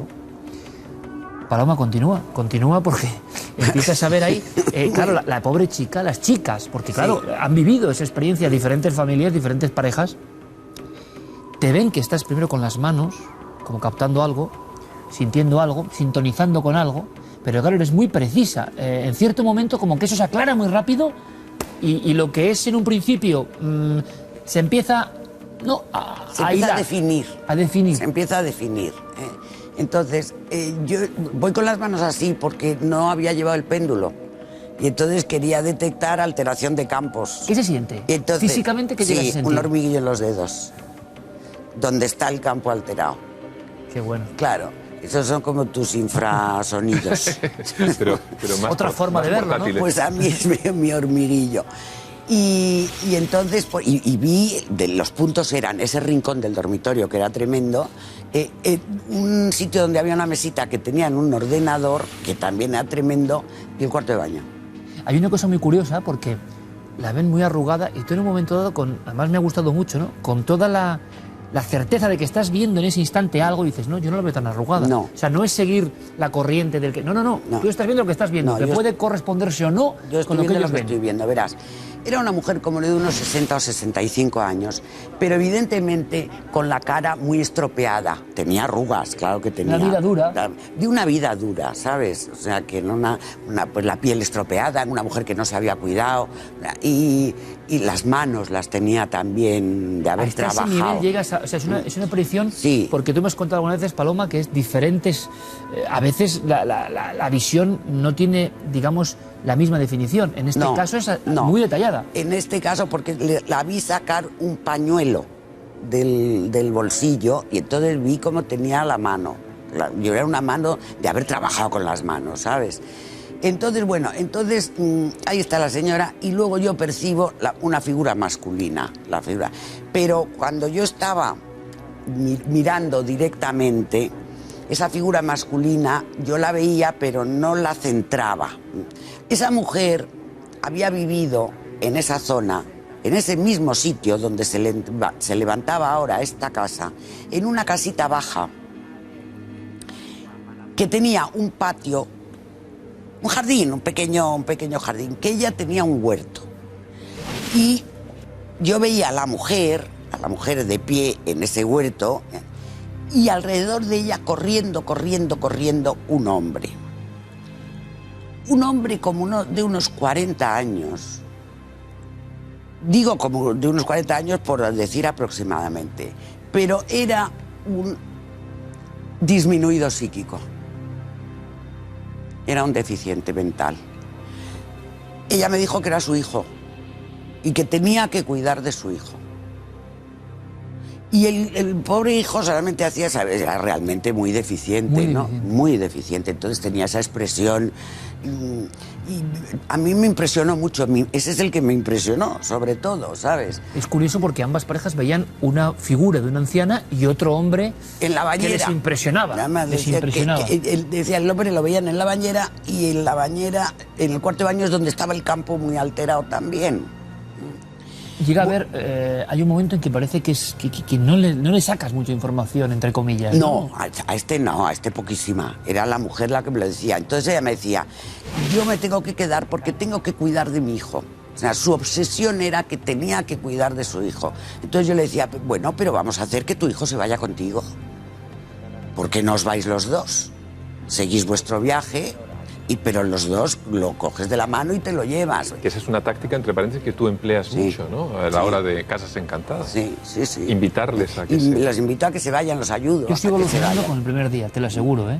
Doctor, o sea, escuchando a Paloma con esta naturalidad, el lujo de detalles. Sí, pero además, ¿cómo deciros? Y me entendéis, y los espectadores también, esta verdad en su historia, es decir, que no hay ningún tipo de alaraca o de dramatismo o de... Me sigo quedando con el primer día, ¿no? O sea, que Paloma nos está contando una entrevista con algo que oficialmente es totalmente imposible. Que oficialmente no existe. Con algo que oficialmente no existe. Bueno, pues existe. Bueno, verás, una de las chicas dijo que esa anciana que ellos veían, además hacía ruido de cadenas. Sí. Y luego en el sueño, en el casco y demás, también dice que ha visto cadenas, curiosamente. Pero tú sin saber nada, no, yo no sabía nada. En un momento dado llegas a decir, nada más entrar en la casa, le has visto arrastrando algo. Exacto. Está arrastrando algo. Pues está arrastrando algo. Bueno, pues sabes, y ella me dice, sí, es que hay ruido de cadenas. Esa pobre mujer trabajaba su huerto, sacaba sus verduritas, las ponía en una carretilla y las llevaba a vender a un mercado que había cerca de ahí. Mercadillo. Bueno, y el ruido de la carretilla en el pavimento, una rueda de hierro, hacía pum, pum, pum, pum, pum, y esas eran las famosas cadenas. La carretilla de la mujer. Doctor, ¿cómo se explica? O sea... yo me quedo, claro, absolutamente pasmado, además de... Eso no es ya una nada visión, convencional, sino... además, ¿eh? No es una visión nada convencional, no es que me mataron aquí, es que puede ser, ¿no? Sí. Es una historia tan que algunos dirán, bueno, si lo estoy imaginando, Paloma, pues vaya imaginación, o sea... Por cierto, Paloma, en este momento álgido voy a decirlo, porque sé el enorme éxito que estás teniendo, experiencias en la frontera, mis contactos con el más allá, mira, mejor imposible. Vaya prólogo del doctor Gaona. Ha sido un placer. De verdad que me parece una auténtica joya, Paloma, y que creyentes, no creyentes, yo creo que tienen una oportunidad única de ver, ¿no?, el interior, la vida, la riquísima vida de una persona licenciada en farmacia y sensitiva, y que lo cuenta de esta forma, y sobre todo que lo vive de esta forma, que para nosotros es un lujo, y cada uno que piense lo que quiera. Pero es que es una escena, Paloma, es una escena tan fuera de lo convencional, la carretilla, la rueda, el hijo... El hijo, a mí me impresionaba muchísimo el hijo, ¿sabes? El hijo era desasosegante, esa presencia, el pobre, es que te daba mucha pena. Y la madre protegiendo al hijo, es que le tengo que cuidar, decía, es que tengo que cuidar de mi hijo. La identificación, Paloma, doctor, de esa pesadilla recurrente de estas parejas que estaban en ese piso y de la anciana, ¿podría tener que ver con esta mujer, creéis? Entonces, ¿podríamos haber llegado a definir un poco el miedo de esas dos parejas? ¿Sería esta mujer? Sería. Y yo te digo también una cosa, porque yo les encaminé, o sea, les convencí, que la convencí a ella. De que, ¿tú crees que no va a haber fenómenos? Yo, de momento, no los ha vuelto a ver porque le dejé mi teléfono a la chica que vivía en la casa y le dije, si ocurre algo, por favor, llámame y vuelvo aquí. Y lo intentamos de nuevo. No ha vuelto a pasar nada. Hay una cosa importante, y casi como colofón, Paloma. ¿De qué depende, por ejemplo? Hemos analizado aquí muchos casos donde hay un componente fuerte, criminal, de pasiones altísimas, que identificamos casi inconscientemente con esos que se han quedado, sea lo que sea, yo no lo sé. Pero ¿de qué depende, por ejemplo, que esta historia, casi si me apuro es entrañable, de una madre que cuida a su hijo deficiente y que se gana la vida en un huerto? ¿Por qué eso está ahí? si no hay ninguna historia, digamos, marcante, ¿no? No. ¿De qué dependerá? A ver, eso está ahí porque ellos vivían ahí. Y ellos siguen viviendo en su casita. Para ellos su casita sigue existiendo y ellos siguen viviendo en su casita. Y supongo que además la mujer tiene su huerto. Virtualmente, se crean una vida virtual. Y ellos están ahí porque la mujer tiene que cuidar de su hijo y le da miedo irse y dejarlo. Y le da miedo... El territorio que conocen es ese, y entonces se quedan en ese territorio. Pero bajo conocido. esa premisa, Paloma, ¿cuántas casas, por ejemplo, en Madrid, tendrán fenómenos de este tipo? Ah, sí. Y las hay. Vamos a acabar con un dato. Compañeros, os lo agradezco muchísimo, seguiremos el caso como siempre.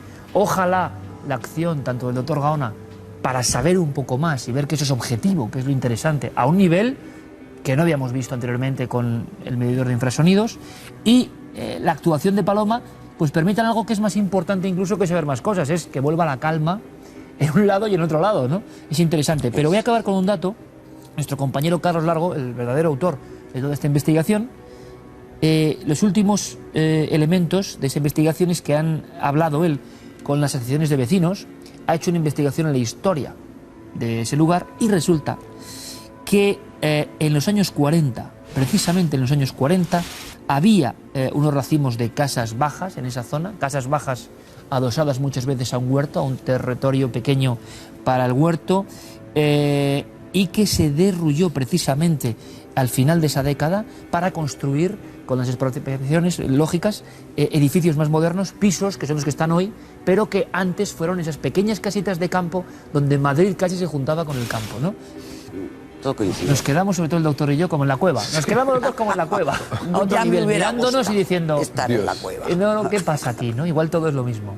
Gracias, amigos, y a por muchas más investigaciones, y gracias por vuestra sencillez para contar estas cosas, y sobre todo, hombre, quitar un poco de temor, ¿no?, a estas familias, que es que hay que vivirlo en sus carnes, ¿no? Ella lo pasó realmente mal y salían fuera y decían que no podían vivir ya aquí. Ojalá vuelva la calma. Muchísimas gracias a los dos. A vosotros. A vosotros. Bueno, vamos a hacer una cosa. Diego Marañón nos trae algo que les puede interesar, que podría estar perfectamente... Es otro nivel, ¿eh? No es el nivel científico, porque sé de buena tinta que el doctor Gaona se deja hasta el último euro en los aparatajes, los encarga a las ingenierías más complejas que hay en el mundo. Este debe ser el único que debe haber en España, de hecho, casi. Es muy propio de ti, pero tú sabes que en Internet, claro, las personas quieren investigar, hacerlo sencillo, tampoco está mal, y están surgiendo muchas aplicaciones que, bueno, pueden ayudar. Vamos con una de ellas que podía estar en una de estas investigaciones, a otro nivel, más amateur, pero interesante. Lo va a contar Diego.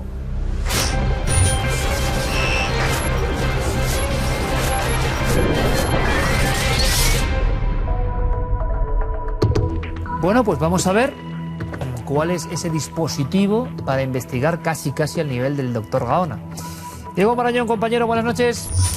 Hola Iker, buenas noches, ¿qué tal? Cuéntanos. Pues ya hemos visto aquí alguna vez en Misterio 4.0 que la transcomunicación instrumental ha encontrado o va encontrando su hueco, ¿no?, en el mundo de las aplicaciones móviles. Para muestra, un botón. Te presento Ghostbox. Es esta utilidad que permite convertir nuestro terminal móvil en una especie de sucedáneo de las clásicas Spirit Box, que tan populares son además desde hace un tiempo gracias a estos programas de género reality que vemos a veces en televisión. Para aquellos que no estén familiarizados con el concepto, una Spirit Box o caja fantasma básicamente se trata de un método de grabación mediante portadora, lo que se conoce como una portadora, es decir, lo que se hace es introducir en la grabación un ruido uniforme pero caótico mediante un generador de sonido. Para entendernos, en su versión tradicional, la Spirit Box genera una especie de ruido blanco. ¿Qué es el ruido blanco? Es esa interferencia clásica que generaban los antiguos televisores analógicos cuando no estaban sintonizados, ¿no? Ese siseo. Bueno, además las Spirit Box se apoyan además en fragmentos de sonido procedentes de emisoras de radio.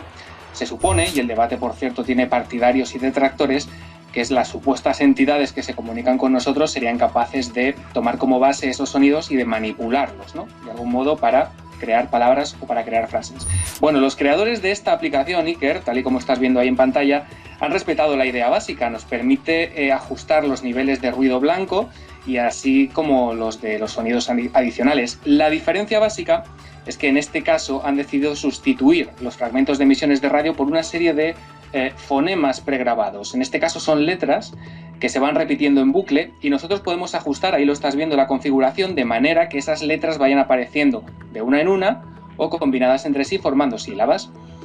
Al igual que otros métodos de experimentación en el campo de la TCI, mientras grabamos, por ejemplo, podemos ir haciendo preguntas, llevando una especie de control de tiempo y al final solo nos quedará abrir el archivo que hayamos grabado, como estás viendo ahí, y escuchar atentamente en busca de posibles inclusiones, pues, quién sabe, respuestas coherentes a nuestras preguntas.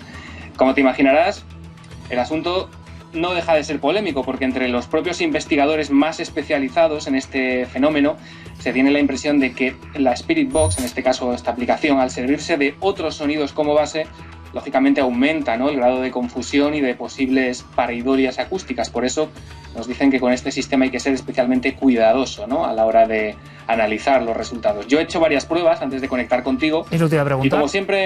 Y como siempre hacemos, tanto si hay éxito como si hay fracaso en la experimentación, tengo que decirte que en este caso concreto, lo cierto es que yo no he encontrado nada reseñable en lo grabado. Voy a seguir intentándolo y aquellos que desde su casa quieran probarlo, pues también nos pueden escribir y contarnos si les ha resultado útil. Para eso está esta sección. Exactamente, para eso, para seguir aprendiendo y para darnos cuenta de que hay un sinfín de aplicaciones y, bueno, que intentan aportar algo al investigador de cualquier edad, de cualquier lugar, y luego que saque sus conclusiones. Se han puesto muy de moda estas cajas Spirit Box, pero nos da la sensación también de que queda todo como en una especie de embrollo. Sáquennos de dudas. Podríamos pensar que esto, como ha dicho Diego Marañón, alguna vez es más entretenimiento quizá que investigación, desde luego, científica. Pero ustedes pruébenlo si quieren y nos cuentan qué han obtenido. Muchas gracias, compañero. Un placer, hasta la semana que viene, Iker. Bueno, y ahora no vamos a hablar de cajas de espíritus, sino de otro tipo de cajas. Acompáñenme, voy a mostrarle una caja redondeada con algo que parece de la prehistoria, celuloide.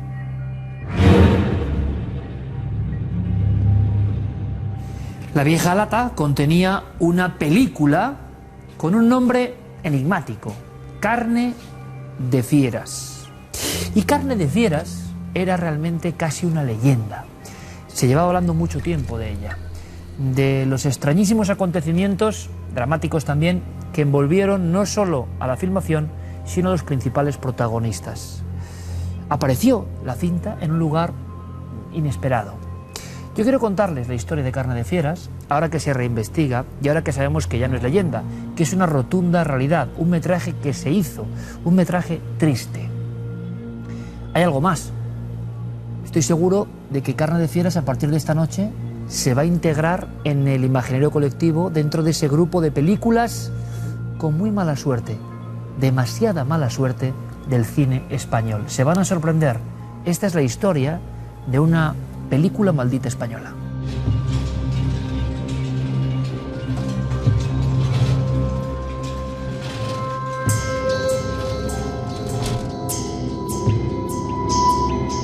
Carne de Fieras fue una película que se hizo para no estrenarse nunca, pero hay que tener en cuenta que es que empieza a rodarse 2 días antes del estallido de la guerra. Entonces, ni los técnicos ni el director estaban con el alma puesta en esa película. La película efectivamente se terminó, pero obviamente ya en plena guerra civil no tuvo oportunidad de estrenarse y nunca se supo qué había pasado con ella.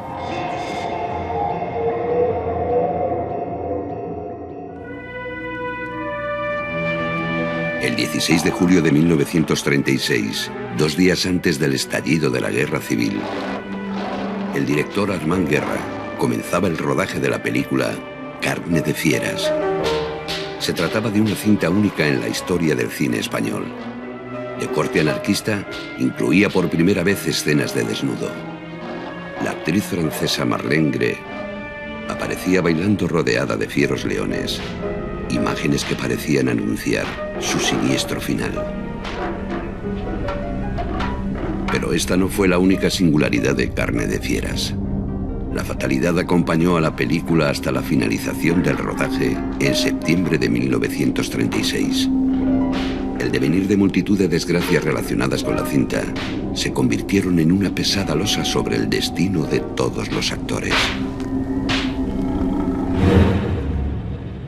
Armand Guerra muere en París 2 meses antes del final de la guerra, el director. Marlene Gray, la bailarina que bailaba desnuda ante los leones, se supone que murió en Marsella unos meses después, atacada por los mismos leones.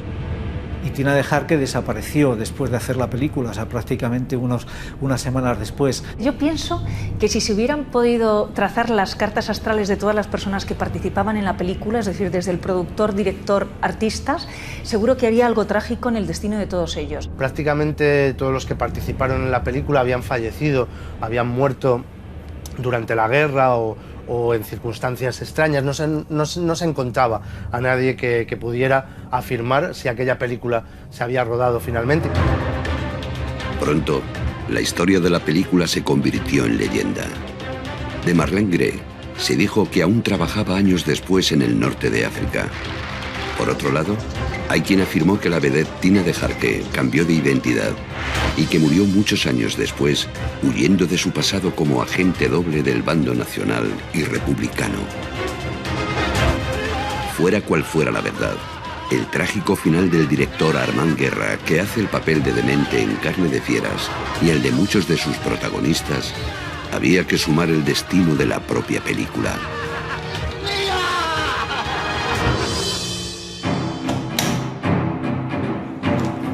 Perdida en los avatares de la guerra civil, su leyenda fue creciendo con el paso de los años, convirtiéndose casi en un mito de la historia del cine español. Algunos llegaron a preguntar, ¿existió realmente Carne de Fieras? Hay un primer montaje que realiza su ayudante de dirección, pero realmente queda todo el material confinado en parte de las oficinas de Arturo Carballo, el productor, en el Cine Doré. Y van pasando los años y todo el mundo olvida esas cintas. Por tanto, ¿cómo no se puede pensar que aquello no llegó a existir si es que nadie vio el montaje final?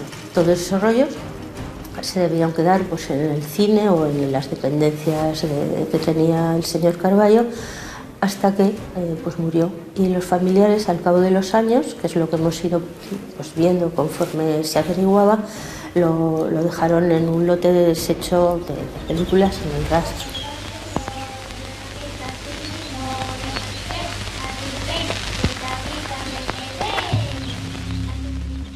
La muerte y el olvido cubrieron con un denso velo la historia de Carne de Fieras.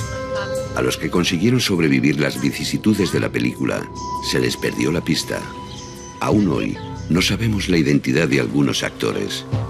Es el caso del niño que interpretó el papel Perra Gorda, uno más de los oscuros entresijos que rodean a esta cinta.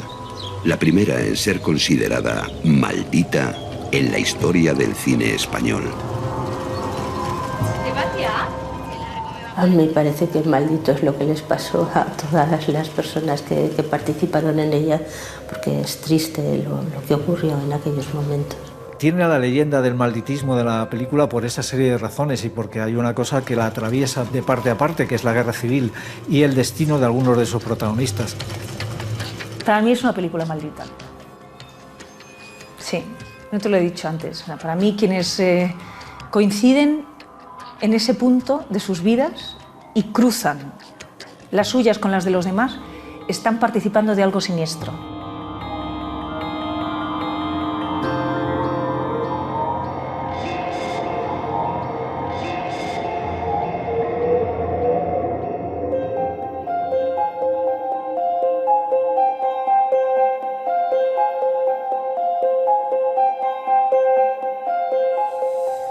La crónica y la historia de una vieja película maldita española, ni más ni menos, siguiendo la senda de la famosa Campana del Infierno, que ya tocamos aquí, con desgracias, demasiados accidentes, mala distribución y que al final el tiempo lo convierte eso en legendario, en pieza buscada. Aquel famoso episodio, nos lo contaba Chicho Ibáñez Serrador aquí mismo, que llegó a hacer que alguna persona, por desgracia, muriese con paro cardíaco, una pareja de miedo observando esa historia. Claro, eran películas que impactaban en diferentes formatos, ya sea en televisión, en cine, pero esta se convirtió en una búsqueda de muchas personas. Hubo casi escuadrones, ¿no?, de buscadores del mundo del celuloide intentando localizar Carne de Fieras. Como nos ha contado nuestro compañero Nacho Ares, en un momento dado se pensó que era una leyenda urbana. El cine español no está muy trufado de películas malditas, por eso nos sorprende mucho sacar una a la luz, ¿no? Nacho, compañero, buenas noches. ¿Qué tal? Buenas noches, Iker. Bueno, te has metido en esta historia apasionante y las propias cintas tienen una crónica alucinante. Aparecen, desaparecen, reaparecen en un lugar absolutamente increíble. ¿Cómo es? La historia, como bien dices, está llena de enigmas, de misterios, de muchos nombres, a ver si somos capaces de intentar recordarlos todos, porque en efecto, como comentas, la película, hay que recordarlo, comienza a rodarse el día 16 de julio de 1936, 2 días antes del estallido de la Guerra Civil, 2 días antes del golpe de Estado, y la película se sigue rodando hasta septiembre, donde se acaba a matacaballo, podríamos decir, casi en ocasiones una sola toma por escena, y al final, pues el devenir de la guerra hace que los actores desaparezcan, algunos fallezcan, ahora hablaremos de ello, y las cintas se pierden, quedan en manos del productor, en un armario. Cuando fallece uno de los encargados, la familia heredera pues lo revende en el rastro, y es donde aparecen en la década de 1970, en el rastro de Madrid. Es curioso cómo aparecen las latas. Después de 40 años de silencio y de personas preguntándose por aquella filmación apócrifa. En efecto, es una de las películas casi mito de la historia del cine español, porque se sabía por comentarios de la época que guardaba el primer desnudo de la historia del cine. Había elementos muy innovadores en aquella época, ¿no? Hablar del divorcio, por ejemplo. Estamos en la República en el año 1936, y sin embargo todo ese material se había perdido y reaparece, pero claro, no es que aparezcan las latas en el rastro, sino que aparecen junto con otras 800 latas, y es donde comienza el trabajo de los investigadores de la Filmoteca de Zaragoza, que desde aquí agradecemos la ayuda, como siempre, en nombre de Ana Marquesán, toda la gentileza que ha tenido con nosotros, para poder restaurar, primero buscar cuáles eran las latas de Carne de Fieras, porque no había ni créditos, no había ni guión, no había absolutamente nada. Qué bueno. Es decir, había estudios y estudiosos que aseguraban que, claro, era una leyenda en el sentido de que el desnudo, una mujer desnuda prácticamente integral, ¿no? Con las fieras, demasiado. Unos seres enloquecidos, una historia tremenda, y al final eran tantos elementos que se iban añadiendo que se convirtió en mito moderno del cine español, y muchas personas con amplia sabiduría hablaban de Carne de Fieras como eso, las fantasías que se generan en torno a películas malditas, y resulta que en el rastro de Madrid, después de 40 años de silencio, aparece la cinta. Yo creo que es el símil Nacho de siempre, ¿no? Resulta que las leyendas tienen una base real, y entrando a la base real nos encontramos con un rosario de muertes, desapariciones, que ya es de alucinar. No me extraña que personas como la colega, la periodista Teresa Viejo, hayan hecho una novela indagando en esta historia o tirando del hilo, porque dices que es increíble. ¿Qué pasó? Vamos un poco, aunque sea brevemente, a las biografías y enigmas de estos personajes. Teresa Viejo fue precisamente la que me puso sobre el rastro de esta película, Carne de Fieras. Pues mira, hay 4 personajes principales, los vamos a ver muy por encima, ¿no? Armand Guerra, el seudónimo de José Estíbaliz, era el director de la película, ese personaje enloquecido, Lucas, que es el ayudante de la mujer que trabaja con las fieras, la que protagoniza el desnudo. Él desaparece, fallece en el año 39 en París, muere en plena calle. Su esposa también esconde un poco la historia de su padre a la hija. La hija, curiosamente, reaparece en el año 92 cuando se estrena la película.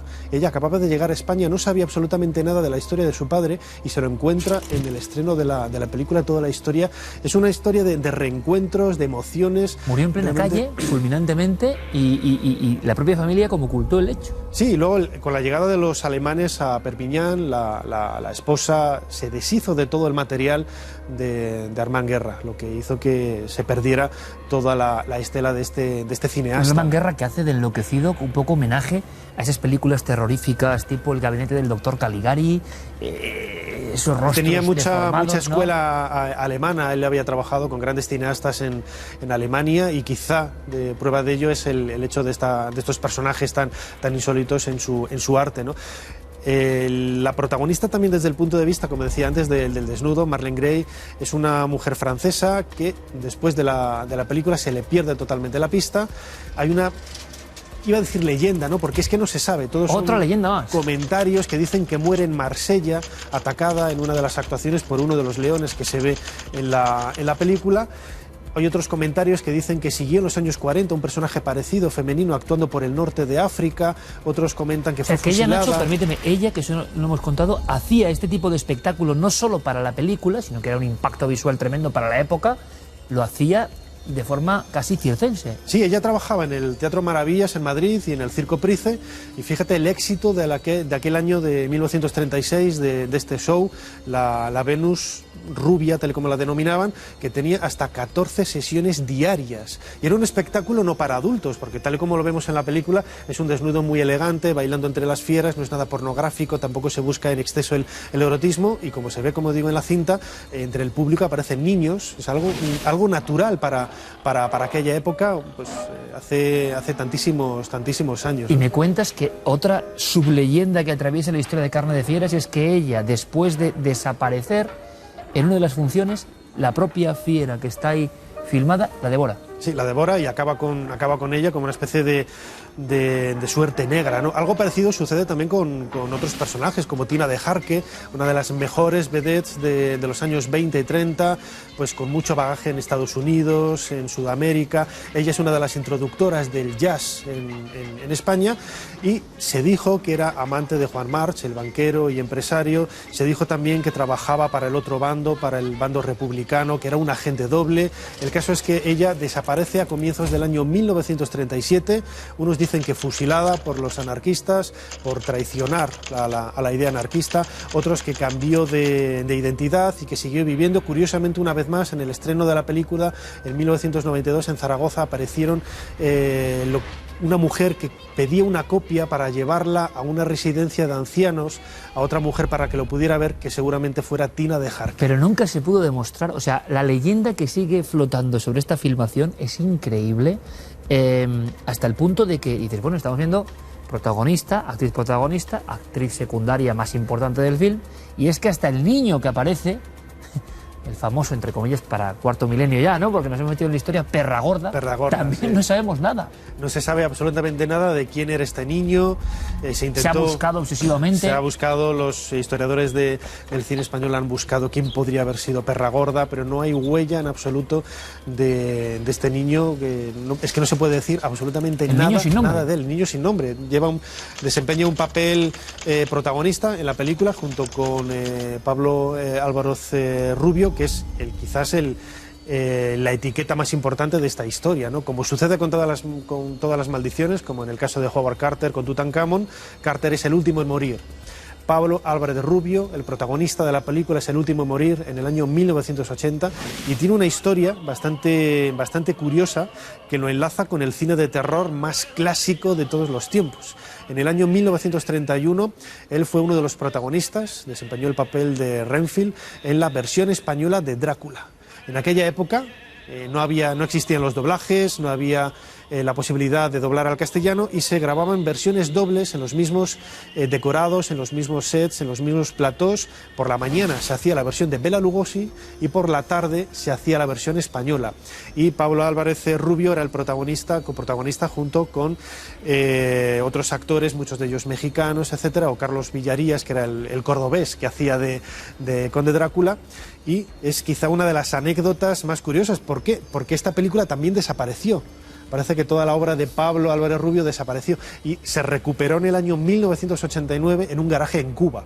Pudo ser restaurada y la Universal la comercializó en los años 90. Estoy recordando ahora el programa que hicimos hace muchos años sobre Ataúdes de Luz, otro estudio sobre la docurrealidad irreal de algunas leyendas de directores españoles que se metieron en el misterio y que lo pagaron demasiado caro y que nunca al final sabemos qué hay de verdad y qué no.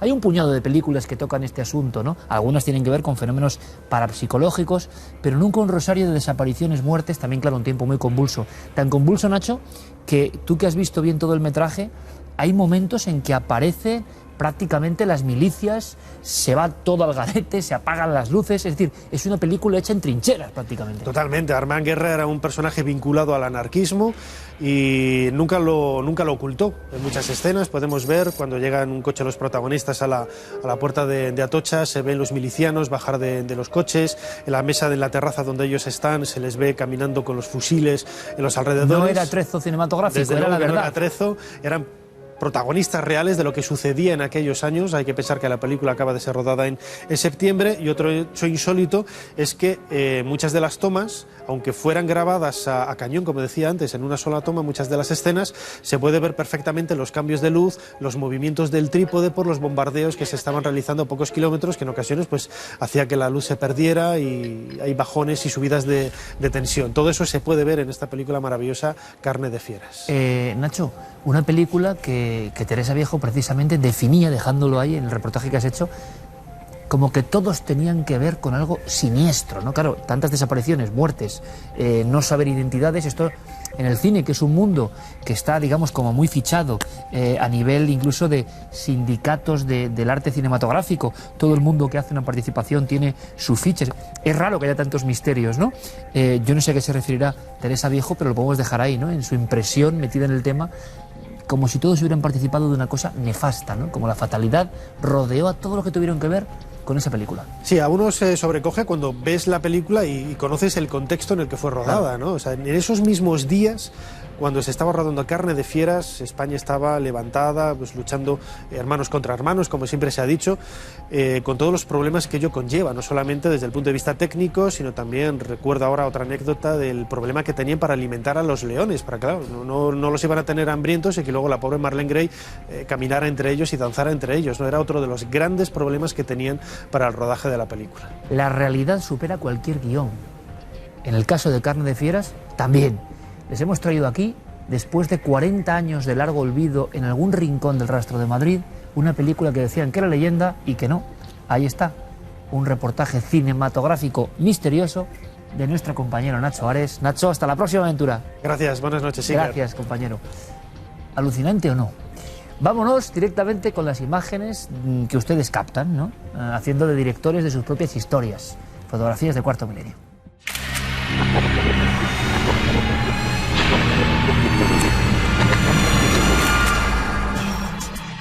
Esta semana comenzamos las fotografías de los espectadores con algo que ha estado pululando durante todo el programa por este plató, los fantasmas. Esta fotografía nos la enviaba Lucrecia Raquel Hernández desde San Salvador, en El Salvador, y nos decía que justamente esta es una fotografía que tomó un periódico porque estaban cubriendo un desfile. Lo que vemos aquí es lo que se conoce allí como Casa Embrujada, así la llaman. Y justamente el periódico, ante la llamada de los lectores, empezó a ver que en esa casa, que está completamente sellada, nos dice esta amiga, aparecía esta efigie, la de un niño, pero un niño que se puede identificar perfectamente, ¿verdad? La cabeza, incluso el cuerpo, pero parece que tiene el rostro como emborronado. Y la fotografía no estaba tan alejada cuando la hicieron.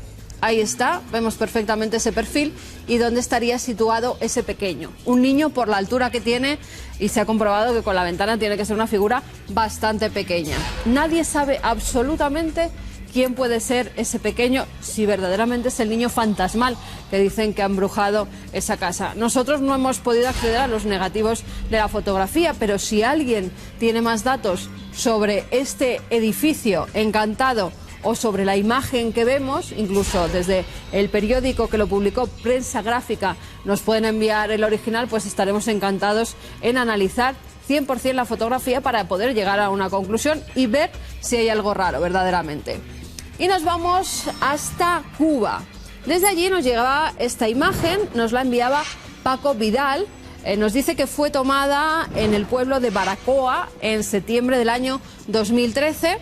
Como vemos, están haciendo la fotografía a un señor y hay algo, un objeto volante que ellos no han logrado identificar justamente detrás de él. Guillermo nos apunta varias posibilidades. Lo del insecto que haya salido porque estaba muy pegado a la cámara, lo descarta. Pero en cambio dice, ¿podría ser un globo? Pues podría ser, pero hay una serie de cosas que a Guillermo no le coinciden. Y son estas pequeñas patitas que hay por aquí, a no ser que puede ser algo meteorológico, puede ser que se estuviera comprobando. ¿Alguien nos puede ayudar? ¿Algún científico que pueda identificar qué tipo de globo es este, si es que es un globo? ¿O por el contrario es un objeto volante no identificado? Pues ya saben, si tienen la solución, nos pueden escribir a estas dos vías de contacto a través del correo electrónico cuartomilenio@4.com y nuestro apartado de correos 18.189 con el código postal de Madrid 28080. En las redes sociales ya saben que nos tienen que seguir en Nave del Misterio. Hace un par de semanas, en esta misma mesa, hice un comentario sobre Dios, Stephen Hawking, el cosmos, el inicio, casualidad o diseño de algo, de inteligencia superior.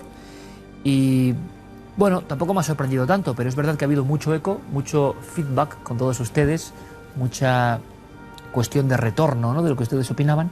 Y sí que ha ocurrido algo que quiero compartir con todos ustedes porque no había pasado habitualmente.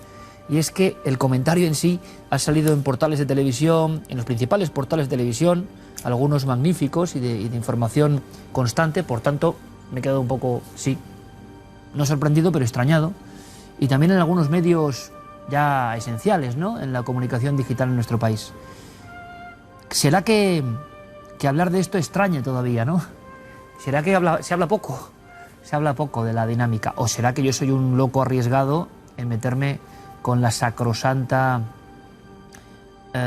autoridad científica de personas como Hawking?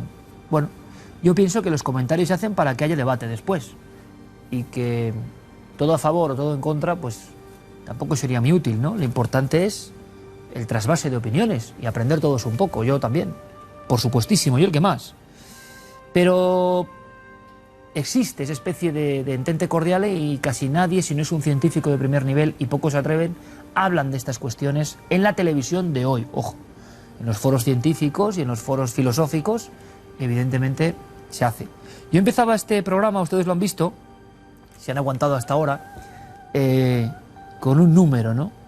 Con un número que tiene que ver con todos nosotros, con cada uno de nosotros, que en el fondo viene a decirnos que somos lo más parecido a un milagro, que no somos fruto de la nada, de la suerte. Si la suerte es así, es milagrosa realmente. Pero verán,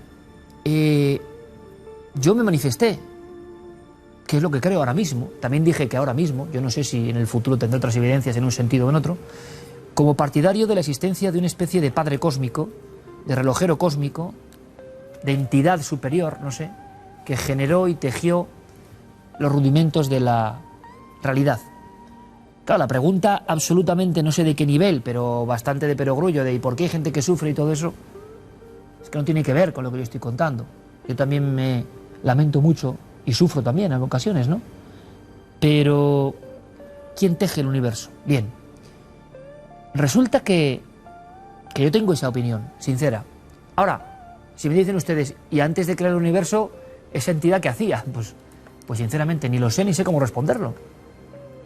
Quizá haya áreas que es que no podemos ni imaginar. Es como si a Cristóbal Colón le pusiéramos una tablet. ¿Se imagina el contraste? Pues ha pasado no tanto tiempo, 500 años. ¿Y qué contraste habrá dentro de millones de años?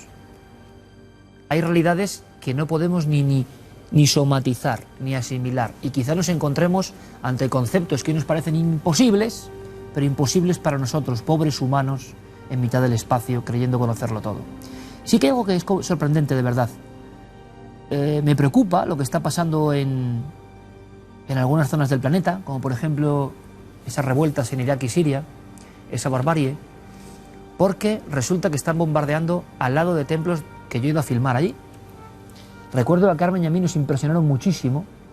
Hicimos un programa en la radio sobre Mesopotamia, la puerta donde el bien y el mal siempre están en disputa, donde surgió todo. Y reflexionando, resulta que en esos primeros templos de la humanidad aparecen quizá también los primeros dioses. Yo hablaba de un concepto como naturaleza, Dios, como una entidad que no creo que sea negativa, sino todo lo contrario, que ha tejido un universo que ya no controlamos, ¿no? Una realidad en la que vivimos, con gloria y con miseria. Pero resulta que mirando a aquellos dioses, que parece que son los primeros de la historia labrados por el hombre, no eran amables. ¿En qué momento se produce ese cambio? ¿En qué momento la naturaleza de la cual formamos parte, no es que sea idílica, pero parecemos un todo, se rompe con la llegada de estos extraños dioses, en algunos casos de siniestro aspecto? Ojos de obsidiana, mirada fría e inexpresiva, muchos de ellos como con casco o sin pelo, trajes extraños, mirada a veces o rostro acolmatado con unos colmillos tenebrosos.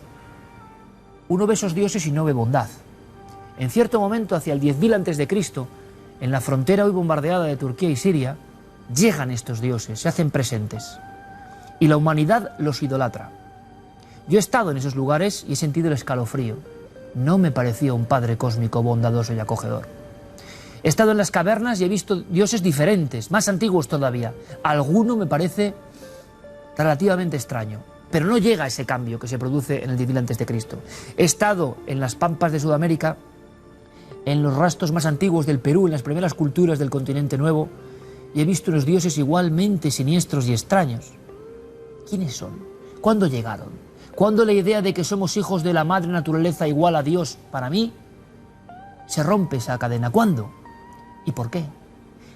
¿Cuándo llegan estos emisarios que dan normas, leyes, doctrinas que luego van siguiéndose hasta matar al otro, hasta considerar que el otro hermano, el otro ser humano, tiene muy poco que ver contigo? Le puedes abrir en canal, decapitar, entregarlo a los dioses, sacrificarlo, y pasa en todo el mundo. ¿Quiénes son estos tipos? ¿Quiénes son estas fuerzas? ¿Son la fuerza primigenia o son otras fuerzas? También surgen los demonios. Los primeros demonios, mucho antes de la Biblia, mucho antes de las religiones, aparecen en la Mesopotamia, en esa tierra hoy sangrienta, ¿no?, de Siria e Irak. Verán, hay una cosa muy bonita que hila con lo que yo contaba. Los científicos, investigando, creen que todos tenemos una madre, una auténtica Eva. Esa Eva científica es Luca. Luca, unas siglas concretas, es el primer organismo que empezó el proceso de la vida. El primer organismo que dividió sus células y que fue conformando el increíble árbol lleno de raíces que llegan hasta aquí, hasta ustedes, hasta mí. Y yo digo, si todos en el fondo y el gran mensaje partimos de la misma madre, ¿en qué momento nos comieron el tarro para que, por ejemplo, si yo hago un programa, de inmediato recibo, tú eres un facha, tú eres un comunista, tú eres projudío, tú eres antijudío, tú eres antiislámico, tú eres proislámico, tú eres anarquista, tú eres liberal? Todo eso me pasa a mí y le pasará a un montón de personas que hablen libremente. Uno ve enseguida, hoy en día, en el siglo XXI, en esta ciudad en la que estamos, la división.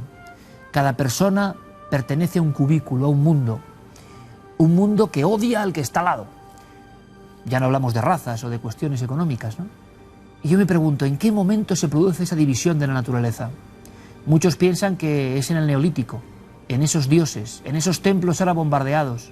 Ahí aparecen esos seres que llegan a mezclarse, según todas las sagradas escrituras antiguas, con los humanos, y ¿saben lo que nos traen? Nos traen la agricultura, nos traen la rueda, nos traen la escritura, pero al mismo tiempo nos traen la división, nos traen el odio y nos traen el deseo de matar al otro porque no creen en esa figura o en esa fuerza. ¿En qué momento la cadena humana, la larga cadena humana, que si algo nos enseña es que todos somos uno y todos somos lo mismo y todos somos hijos de lo mismo, se rompe? Y se rompe con formas de Dios. Es decir, una cosa es pensar en ese Padre que ha vertebrado todo y en cierto momento de la historia algunos piensan que son los hombres su ignorancia y yo empiezo a pensar que no, que son fuerzas que existen, que se manifiestan y que solo quieren nuestro desorden, nuestra destrucción, nuestro odio, nuestra cizaña. Somos hijos todavía de esos dioses, de esas peleas, de esas disputas. Las guerras de hoy siguen siendo guerras por cuestiones religiosas, de creer en uno o en el otro. Nadie es capaz de levantar la mirada y darse cuenta de que hasta científicamente venimos no de una raza, no de una familia, no de un sitio, venimos de una misma cosa. ¿Lograremos despejar la tiniebla y comprender que todos somos la misma familia planetaria? Es un enorme reto, ¿verdad? Los propios dioses oscuros